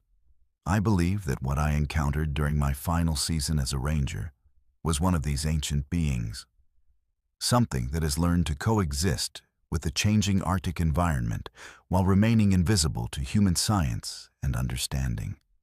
Sometimes, late at night, when I'm reading about climate change and the rapidly transforming Arctic ecosystem, I wonder what other secrets are being revealed as the permafrost thaws and the ice melts. The Arctic National Wildlife Refuge is one of the last truly wild places on Earth, where natural processes still operate without human interference, and where mysteries that date back thousands of years remain hidden in the vast expanse of tundra and mountains. I had the privilege of serving as a guardian of that wilderness for over 2 decades. But I learned during my final season that I was not the only one watching over that ancient landscape. The creature that left those enormous tracks is still out there, moving through the refuge with intelligence and purpose that I cannot fully comprehend. It took 3 researchers whose fate remains unknown, and it demonstrated an awareness of human activity that suggests a level of consciousness that challenges our assumptions about the natural world. As climate change continues to alter the Arctic environment, I suspect that more of these ancient mysteries will emerge from the thawing ground, forcing us to confront the possibility that our planet still holds secrets that are far stranger and more profound than anything we have yet imagined. The tundra walker, as I came to think of it, represents one of those secrets, a reminder that even in our modern age of satellite imagery and GPS tracking, there are still places where the unknown can thrive and mysteries that resist all attempts at rational explanation. My name is Ayla, and I'm a social worker who has spent the last 8 years of my career working with remote Native Alaskan communities. I've traveled to villages that exist at the very edges of civilization, places where the nearest road is hundreds of miles away, and supplies arrive only when weather permits bush planes to land on dirt strips carved from tundra. These communities face challenges that most Americans can't imagine. Extreme isolation, climate change impacts, cultural preservation struggles, and limited access to basic services. But in September 2021, I was assigned to a village that presented challenges far beyond anything in my professional training or personal experience. The assignment came through the Alaska Department of Health and Social Services as an emergency consultation. A remote village in the western interior had been flagged for immediate assessment due to concerns about health services, educational needs, and social welfare issues that had gone unaddressed for an extended period. According to government records, the village had a population of 87 people and had been receiving federal funding for various programs, but there had been minimal contact with state agencies for several years. My job was to conduct a comprehensive assessment of community needs and recommend interventions to address any problems I might discover. The flight to the village took nearly 4 hours in a small bush plane, crossing hundreds of miles of wilderness that looked virtually unchanged since the last ice age.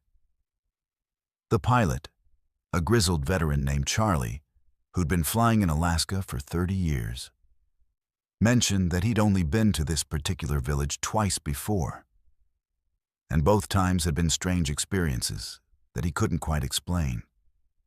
When I asked him what he meant, he just shook his head and said I'd understand once I got there. As we descended toward the village airstrip, I could see a collection of traditional log buildings scattered along the banks of a meandering river, with fish drying racks, storage caches, and other structures that indicated an active subsistence lifestyle. The village looked exactly as I expected based on the briefing materials I'd been given. But something felt wrong from the moment I stepped off the plane. The residents who came to greet me were friendly, but seemed somehow distant, as if they were observing me from a great psychological distance, rather than engaging in normal human interaction. Their clothing was practical and well-made, but it all looked decades out of date. Hand-sewn parkas, traditional mukluks, and fabrics that appeared to come from an earlier era. When I commented on the beautiful craftsmanship of their garments, they looked at me with confusion, as if they didn't understand why their everyday clothes would be noteworthy. The village elder who welcomed me was a woman named Mary, probably in her 70s, who spoke English with the measured cadence typical of people whose first language was something else. She showed me to a small cabin where I would be staying during my assessment. And as we walked through the village, I began noticing details that didn't make sense. The buildings were all in excellent condition, but they showed no signs of recent construction or renovation. The tools and equipment I saw were functional, but appeared to be decades old, with no modern conveniences that had become standard even in remote Alaskan villages. Most puzzling of all, I didn't see any children or young adults. The population seemed to consist entirely of middle-aged and elderly people. Over the next few days, I conducted interviews with various community members about health needs, educational services, and social welfare concerns. The responses I received were polite but oddly generic, as if people were reciting information rather than describing their actual experiences. When I asked about specific health problems, they mentioned issues like arthritis and seasonal depression that were common in elderly populations, but nothing that would explain why the village had been flagged for emergency assessment. Educational needs were described in vague terms, with references to the children that never seemed to correspond to any actual young people I encountered. Social welfare concerns were dismissed entirely, with residents insisting that they took care of each other and had no need for outside assistance. The strangest aspect of my interviews was that nobody seemed to have clear memories of recent events. When I asked about the last time government representatives had visited the village, people gave conflicting answers ranging from last year to several years ago. But none could provide specific details about who had visited or what services had been provided. Similarly, when I inquired about seasonal activities like hunting, fishing, or berry picking, residents described these activities as if they were ongoing, even though it was late September and most subsistence activities should have been winding down for the winter. By the fourth day of my visit, I was becoming increasingly concerned that I was dealing with a community experiencing some form of collective cognitive impairment or psychological distress. The village functioned smoothly on the surface, but there was an underlying unreality to everything I observed that I couldn't shake. People went through the motions of daily life, tending fires, preparing food, maintaining equipment. But their actions seemed automatic and disconnected from immediate purpose or urgency. Conversations were pleasant but superficial, and attempts to discuss specific plans or problems were met with polite deflection or confusion. The breakthrough came when I started asking about the history of the village and the families who lived there. Mary, the elder who had welcomed me, began telling stories about the founding of the community, the challenges faced by early settlers, and the traditions that had been passed down through generations. As she spoke, her voice took on a different quality, more animated and engaged than I had heard from anyone during my entire visit. But the stories she told described events and people from what sounded like the early to mid-20th century. And she spoke about them as if they were recent memories rather than historical accounts. Other residents joined our conversation, adding their own recollections of village life, seasonal cycles, and community events. Gradually, I realized that they were all describing the same time period, roughly the 1940s and 1950s, as if it were the present moment. They talked about preparing for winter, worried about supply shortages due to the war, and discussed community members who had left to work in distant mines or military installations. When I gently pointed out that World War II had ended over 70 years ago, they looked at me with the same confused expressions I had been seeing throughout my visit. That evening, I reviewed the government files I had brought with me, trying to understand how a village could be receiving federal funding and services while apparently existing in a completely different time period. The documentation showed regular reports and budget allocations going back several years, but the details were strangely vague and bureaucratic. There were no photographs, no specific personnel records, and no detailed descriptions of services provided or needs identified. It was as if the village existed in government databases as an abstract entity rather than a real place with real people. On my final night in the village, I experienced something that shattered my remaining assumptions about the nature of my assignment. I was awakened around midnight by the sound of voices and activity outside my cabin. Looking through the window, I saw the entire village population engaged in what appeared to be a community celebration or ceremony. People were dressed in traditional clothing that looked even older than what I had seen during the day, and they were participating in activities, dancing, singing, storytelling, that seemed to come from a much earlier era of Alaska Native culture. But what made the scene truly disturbing was that I could see multiple versions of the same people participating simultaneously. There was Mary, the elder who had welcomed me, but she appeared at different ages, as a young woman, a middle-aged mother, and the elderly person I had been speaking with. Other residents were similarly duplicated across different life stages, all coexisting in the same space and time, as if decades of village history were unfolding simultaneously. The celebration continued for hours, with participants moving through activities and interactions that seemed to represent the entire lifespan of the community, compressed into a single evening.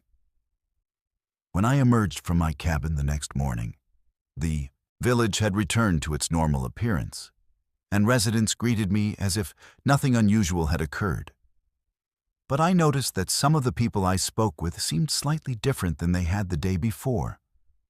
Older or younger, with different mannerisms or speech patterns, as if I was encountering different versions of the same individuals from different time periods.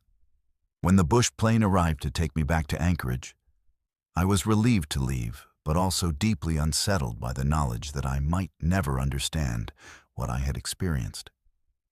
During the flight back to civilization, I tried to explain my observations to Charlie, the pilot, but he just nodded and said that remote villages sometimes existed according to their own rules. He mentioned that he had flown several government workers to the same village over the years, and they all returned with similar stories about time distortions and historical confusion. Some never filed reports about their visits, while others submitted documents that were so vague as to be meaningless. According to Charlie, the village had been receiving official visits for decades, but nobody seemed to remember exactly what services were being provided or why they were necessary. Back in Anchorage, I struggled to write my assessment report. How do you document findings about a community that appears to exist outside normal time and space? How do you recommend interventions for people who seem to be living in multiple historical periods simultaneously? I eventually submitted a brief report indicating that the village appeared to be functioning independently and had no immediate need for additional services. But I included no details about the temporal anomalies I had witnessed. In the months following my visit, I tried to research the history of the village and understand how such a place could exist within the modern administrative framework of Alaska state government. What I discovered was even more disturbing than my original experience. The village appeared in historical records dating back to the early 1900s. But the descriptions and population figures remained virtually unchanged across decades of documentation. Government agencies had been sending representatives to assess community needs for over 50 years.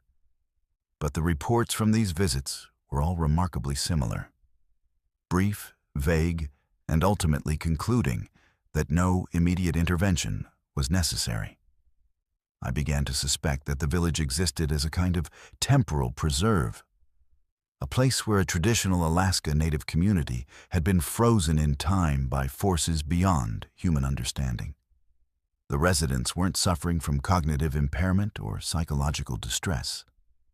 They were living authentic lives within their own historical framework, insulated from the changes that had transformed the rest of Alaska over the past century.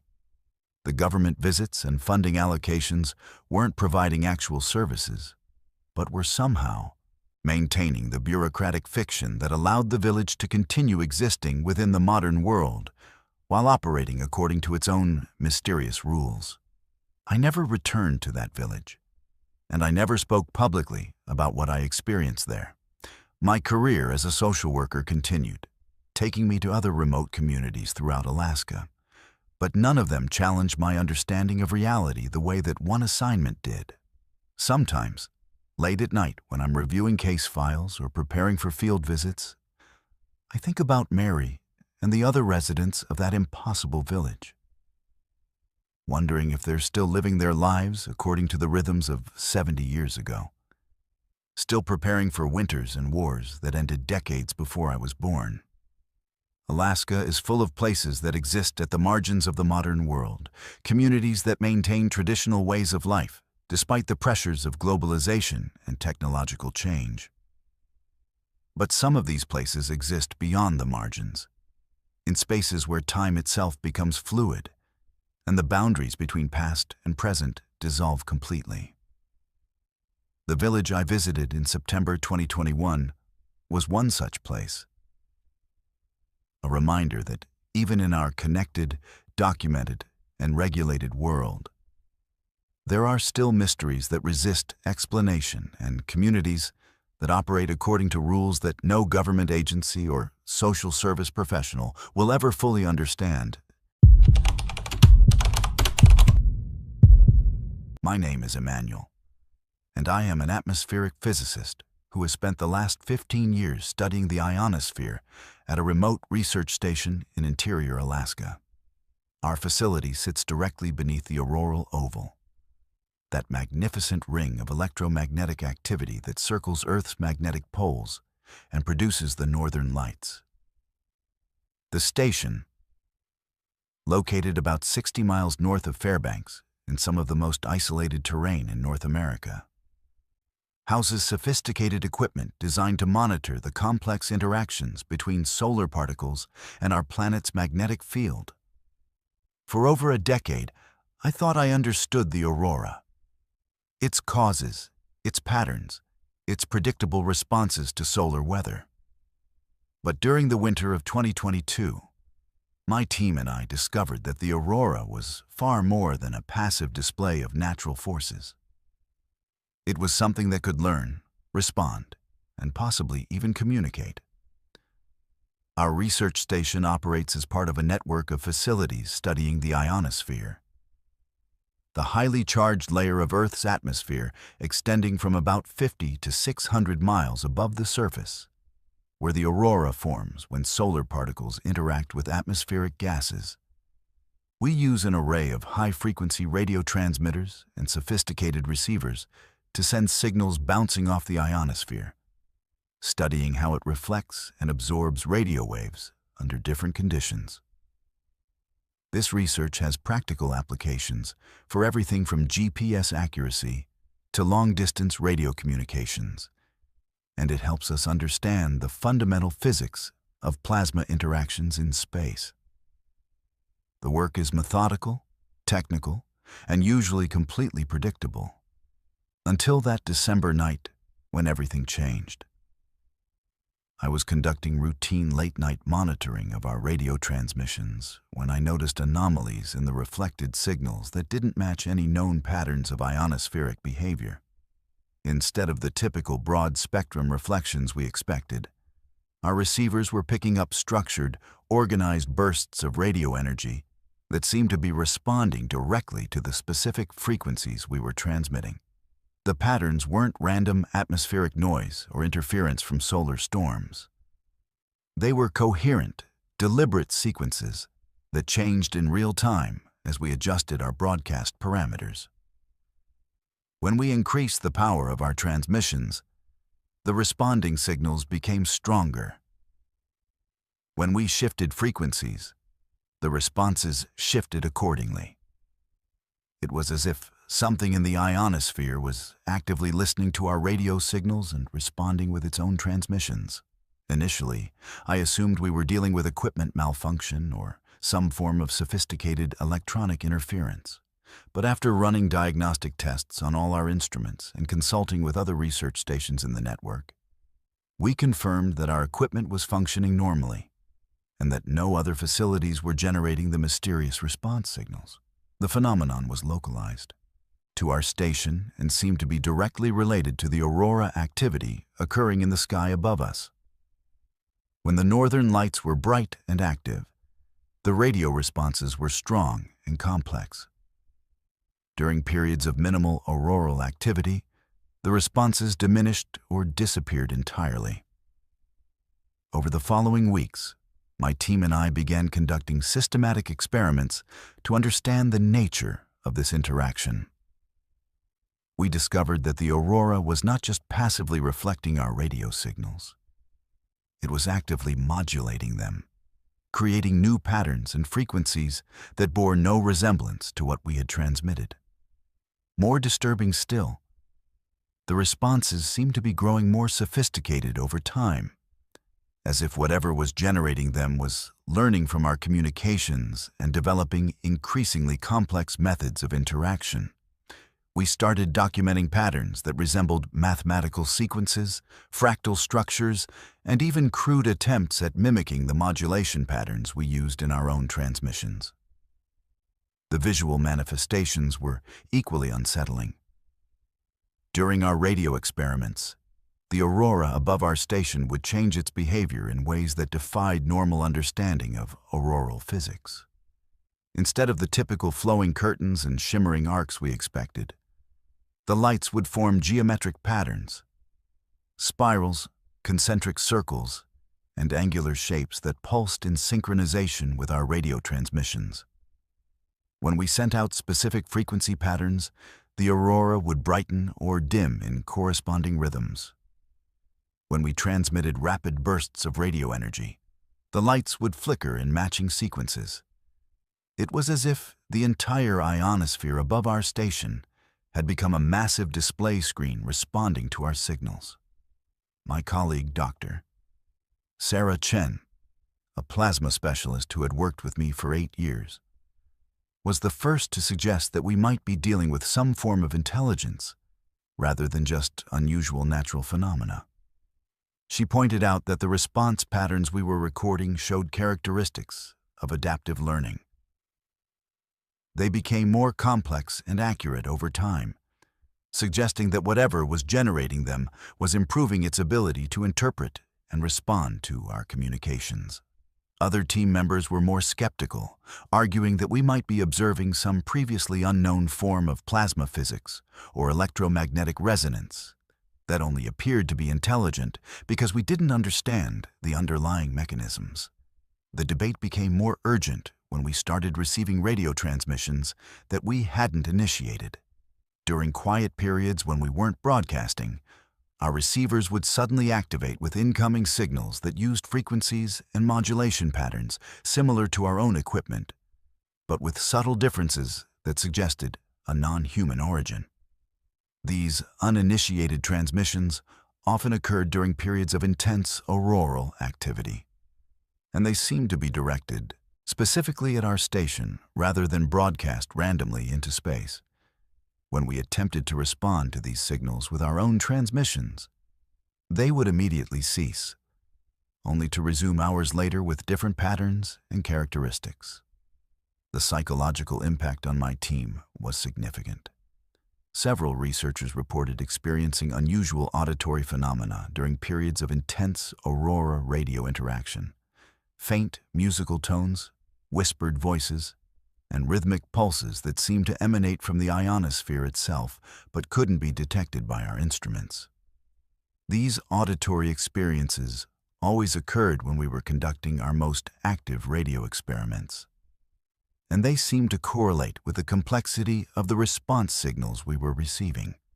Dr. Chen described hearing what sounded like fragments of conversation in languages she couldn't identify, while our technician Marcus reported musical sequences that reminded him of electronic compositions, but with harmonies unlike anything produced by human musicians. As word of our discoveries spread through the atmospheric physics community, we received both support and criticism from colleagues around the world. Some researchers at similar facilities reported experiencing comparable phenomena that they had previously dismissed as equipment anomalies or observer bias. Others argued that our findings were the result of wishful thinking or misinterpretation of natural processes that were unusual, but not supernatural. The debate intensified when we began sharing recordings of the radio interactions and time-lapse photography of the corresponding auroral displays, providing evidence that was difficult to dismiss, but equally difficult to explain using conventional scientific frameworks. The most unsettling incident occurred during a particularly active period in February, when the aurora above our station maintained an intense, structured display for over 6 hours, while our radio receivers picked up what could only be described as a conversation. The incoming signals used modulation patterns that clearly resembled human speech rhythms, with pauses, inflections, and repetitive elements that suggested linguistic structure. While we couldn't decode the meaning of these transmissions, their organization and timing strongly suggested that we were listening to some form of communication between multiple entities using the ionosphere as a medium. The exchange continued throughout the night, with different signal patterns taking turns as if engaged in dialogue, while the aurora above us pulsed and shifted in patterns that seemed to visualize the radio conversation. Our attempts to participate in this apparent communication produced immediate and dramatic results. When we transmitted simple mathematical sequences, prime numbers, Fibonacci progressions, basic geometric ratios, the responses we received were variations and extensions of the same mathematical concepts, suggesting that whatever was communicating through the aurora understood and could manipulate abstract mathematical relationships. When we tried transmitting more complex information, including digitized images and audio recordings, the responses became correspondingly sophisticated, sometimes incorporating elements of our transmissions into new patterns that seemed to represent commentary or analysis of what we had sent. The implications of our discoveries extended far beyond our atmospheric physics into questions of consciousness, intelligence, and humanity's place in the universe. If the aurora was capable of responding to human communications with apparent intelligence and creativity, what did that suggest about the nature of consciousness itself? Were we dealing with some form of terrestrial intelligence that existed in the plasma interactions of the ionosphere? Or had we made contact with something from beyond Earth that was using our planet's magnetic field as a communication medium? The possibility that intelligence could exist in forms completely unlike biological life challenged fundamental assumptions about what constitutes consciousness and awareness. My final report to the National Science Foundation documented our findings in careful, measured language that emphasized the need for additional research, while acknowledging that our observations didn't fit any existing scientific paradigms. The response from the funding agencies was cautious but supportive, leading to increased resources for our research and the establishment of similar monitoring stations at other locations beneath the auroral oval. However, attempts to replicate our findings at other facilities have produced mixed results, with some stations reporting similar phenomena while others detect nothing unusual, suggesting that the intelligence we discovered might be localized to specific geographical or electromagnetic conditions. 3 years have passed since our initial contact with whatever exists in the aurora above our research station, and the communications continue with increasing sophistication and frequency.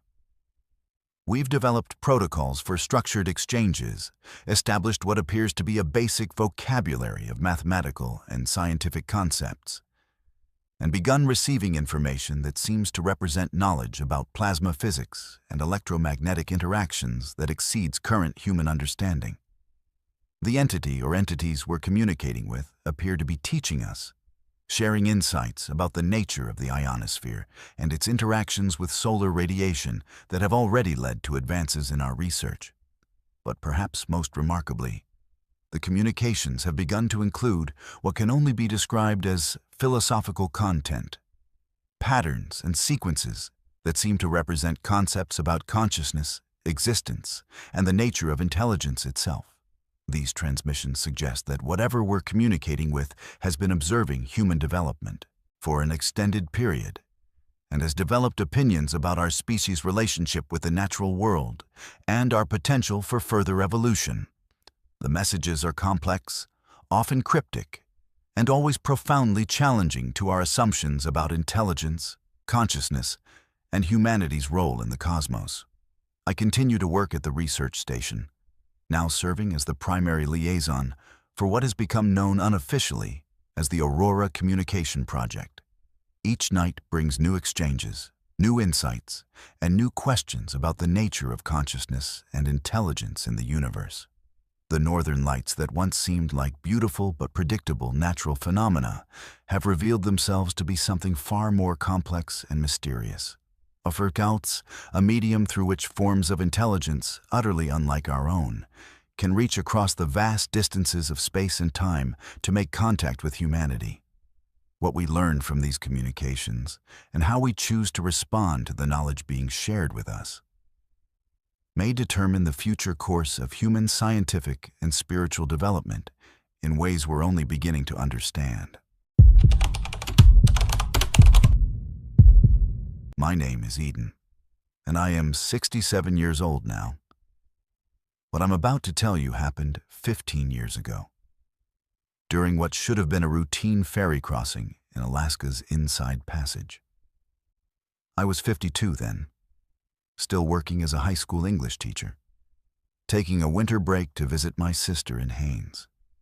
The Alaska Marine Highway system had been my preferred method of travel for years. I loved the scenic routes, the opportunity to see whales and glaciers, and the chance to meet interesting fellow passengers during the long crossings. But this particular journey became something far more disturbing than any story I had ever taught in my literature classes. A real-life ghost story that I'm still trying to understand decades later. It was early February 2010, during one of the harshest winters Alaska had seen in years. The ferry MV Malaspina was running a reduced winter schedule, and passenger traffic was virtually non-existent. When I boarded in Juneau for the 12-hour crossing to Haines, I discovered that I was the only passenger on the entire vessel. The crew assured me this was unusual, but not unheard of during the coldest months, when most Alaskans avoid unnecessary travel and tourists stay away from the region entirely. I settled into my stateroom with a stack of books, looking forward to a quiet, contemplative journey through some of the most beautiful scenery in the world. The problems began before we even left port. While exploring the passenger areas during our departure delay, I noticed the passenger manifest posted near the purser's office. Instead of showing my name as the sole traveler, the list contained dozens of names I didn't recognize. People with surnames that sounded distinctly old-fashioned, and given names that seemed to come from earlier eras. When I pointed this out to a crew member, he glanced at the list with apparent confusion and muttered something about administrative errors and outdated computer systems. But I had worked with bureaucratic paperwork for decades as a teacher, and this didn't look like a clerical mistake. The names were too deliberate, too organized, and too historically consistent to be random data entry errors. As we finally departed Juneau and entered the Lynn Canal, the weather deteriorated rapidly. Snow began falling heavily, reducing visibility to near zero and creating the kind of whiteout conditions that make navigation treacherous, even for experienced mariners. The ferry's motion became increasingly violent as we encountered swells that seemed far too large for the protected waters of the inside passage. I retreated to my stateroom, but sleep was impossible due to the constant pitching and rolling of the vessel. Through my small porthole, I could see nothing but swirling snow and gray water that seemed to stretch endlessly in all directions. The crew's behavior became increasingly strange as the night progressed. During my attempts to find coffee or food in the passenger areas, I encountered crew members who seemed to be going through the motions of their duties without any real purpose or awareness. They would nod politely when I spoke to them, but their responses were generic and disconnected, as if they were reciting lines from a script rather than engaging in actual conversation. Most disturbing was their appearance.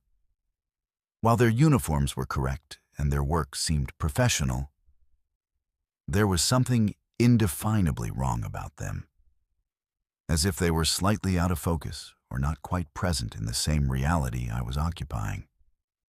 By morning, I realized that we should have arrived in Haines hours earlier. But the ferry was still underway with no land visible in any direction.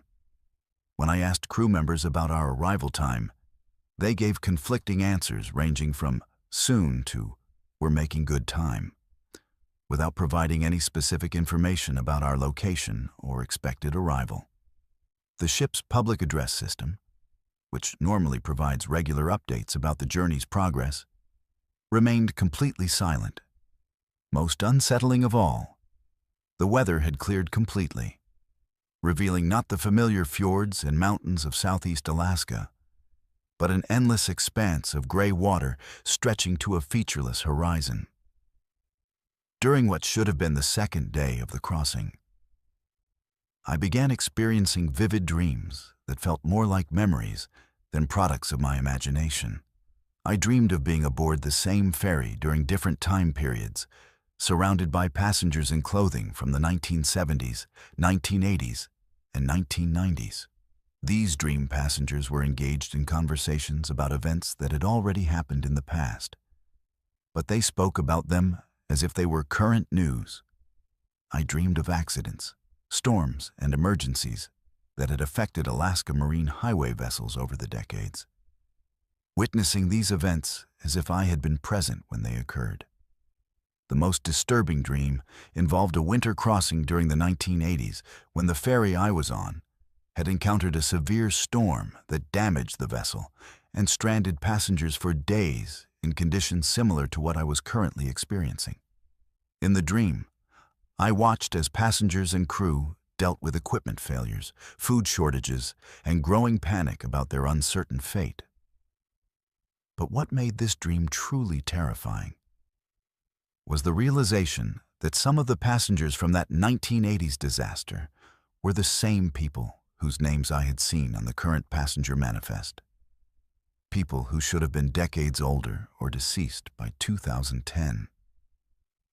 When I woke from these dreams, I would find evidence that they might not have been dreams at all. Personal items appeared in my stateroom that didn't belong to me. Vintage magazines from the 1970s, newspapers reporting events from the 1980s, and photographs of people I didn't recognize, but who seemed familiar from my dream experiences. The ferry's dining room, which had been closed when I boarded, would sometimes be set for dozens of meals that no one ate, with food that looked fresh but somehow belonged to an earlier era of ferry service. On what I calculated to be the third day of the crossing, I encountered the ferry's captain for the first time since boarding.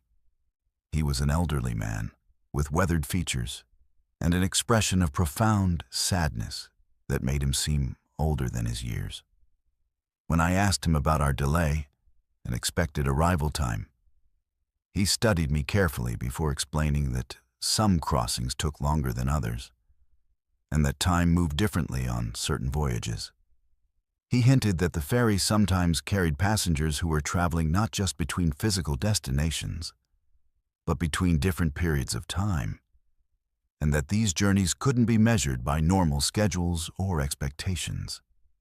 The captain explained that the Alaska Marine Highway System had been operating for over 50 years, and during that time, some vessels had experienced crossings that defied normal understanding of time and space.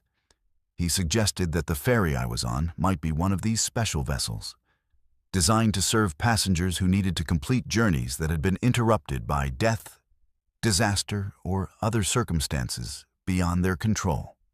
According to his explanation, I had been selected to witness these supernatural crossings because of my profession as a teacher and my ability to document and understand complex narratives.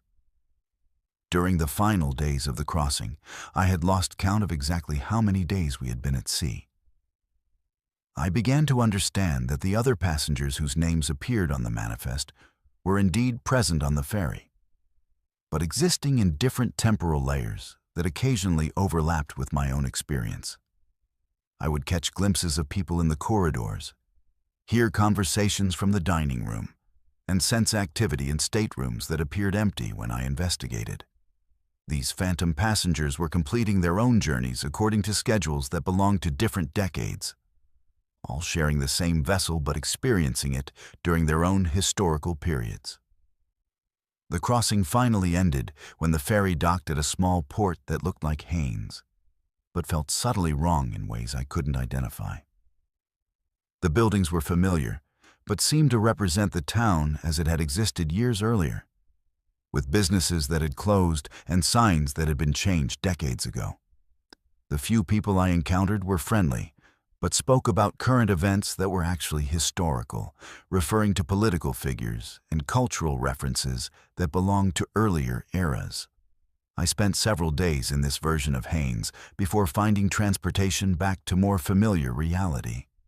When I finally returned to my normal life in Anchorage, I discovered that 2 weeks had passed since I had originally boarded the ferry in Juneau, though my subjective experience of the crossing had felt much longer, more disturbing when I tried to research the specific ferry I'd traveled on, and the crew members I'd encountered, I found inconsistencies and gaps in the official records that suggested the crossing I'd experienced might not have been documented by the Alaska Marine Highway System at all.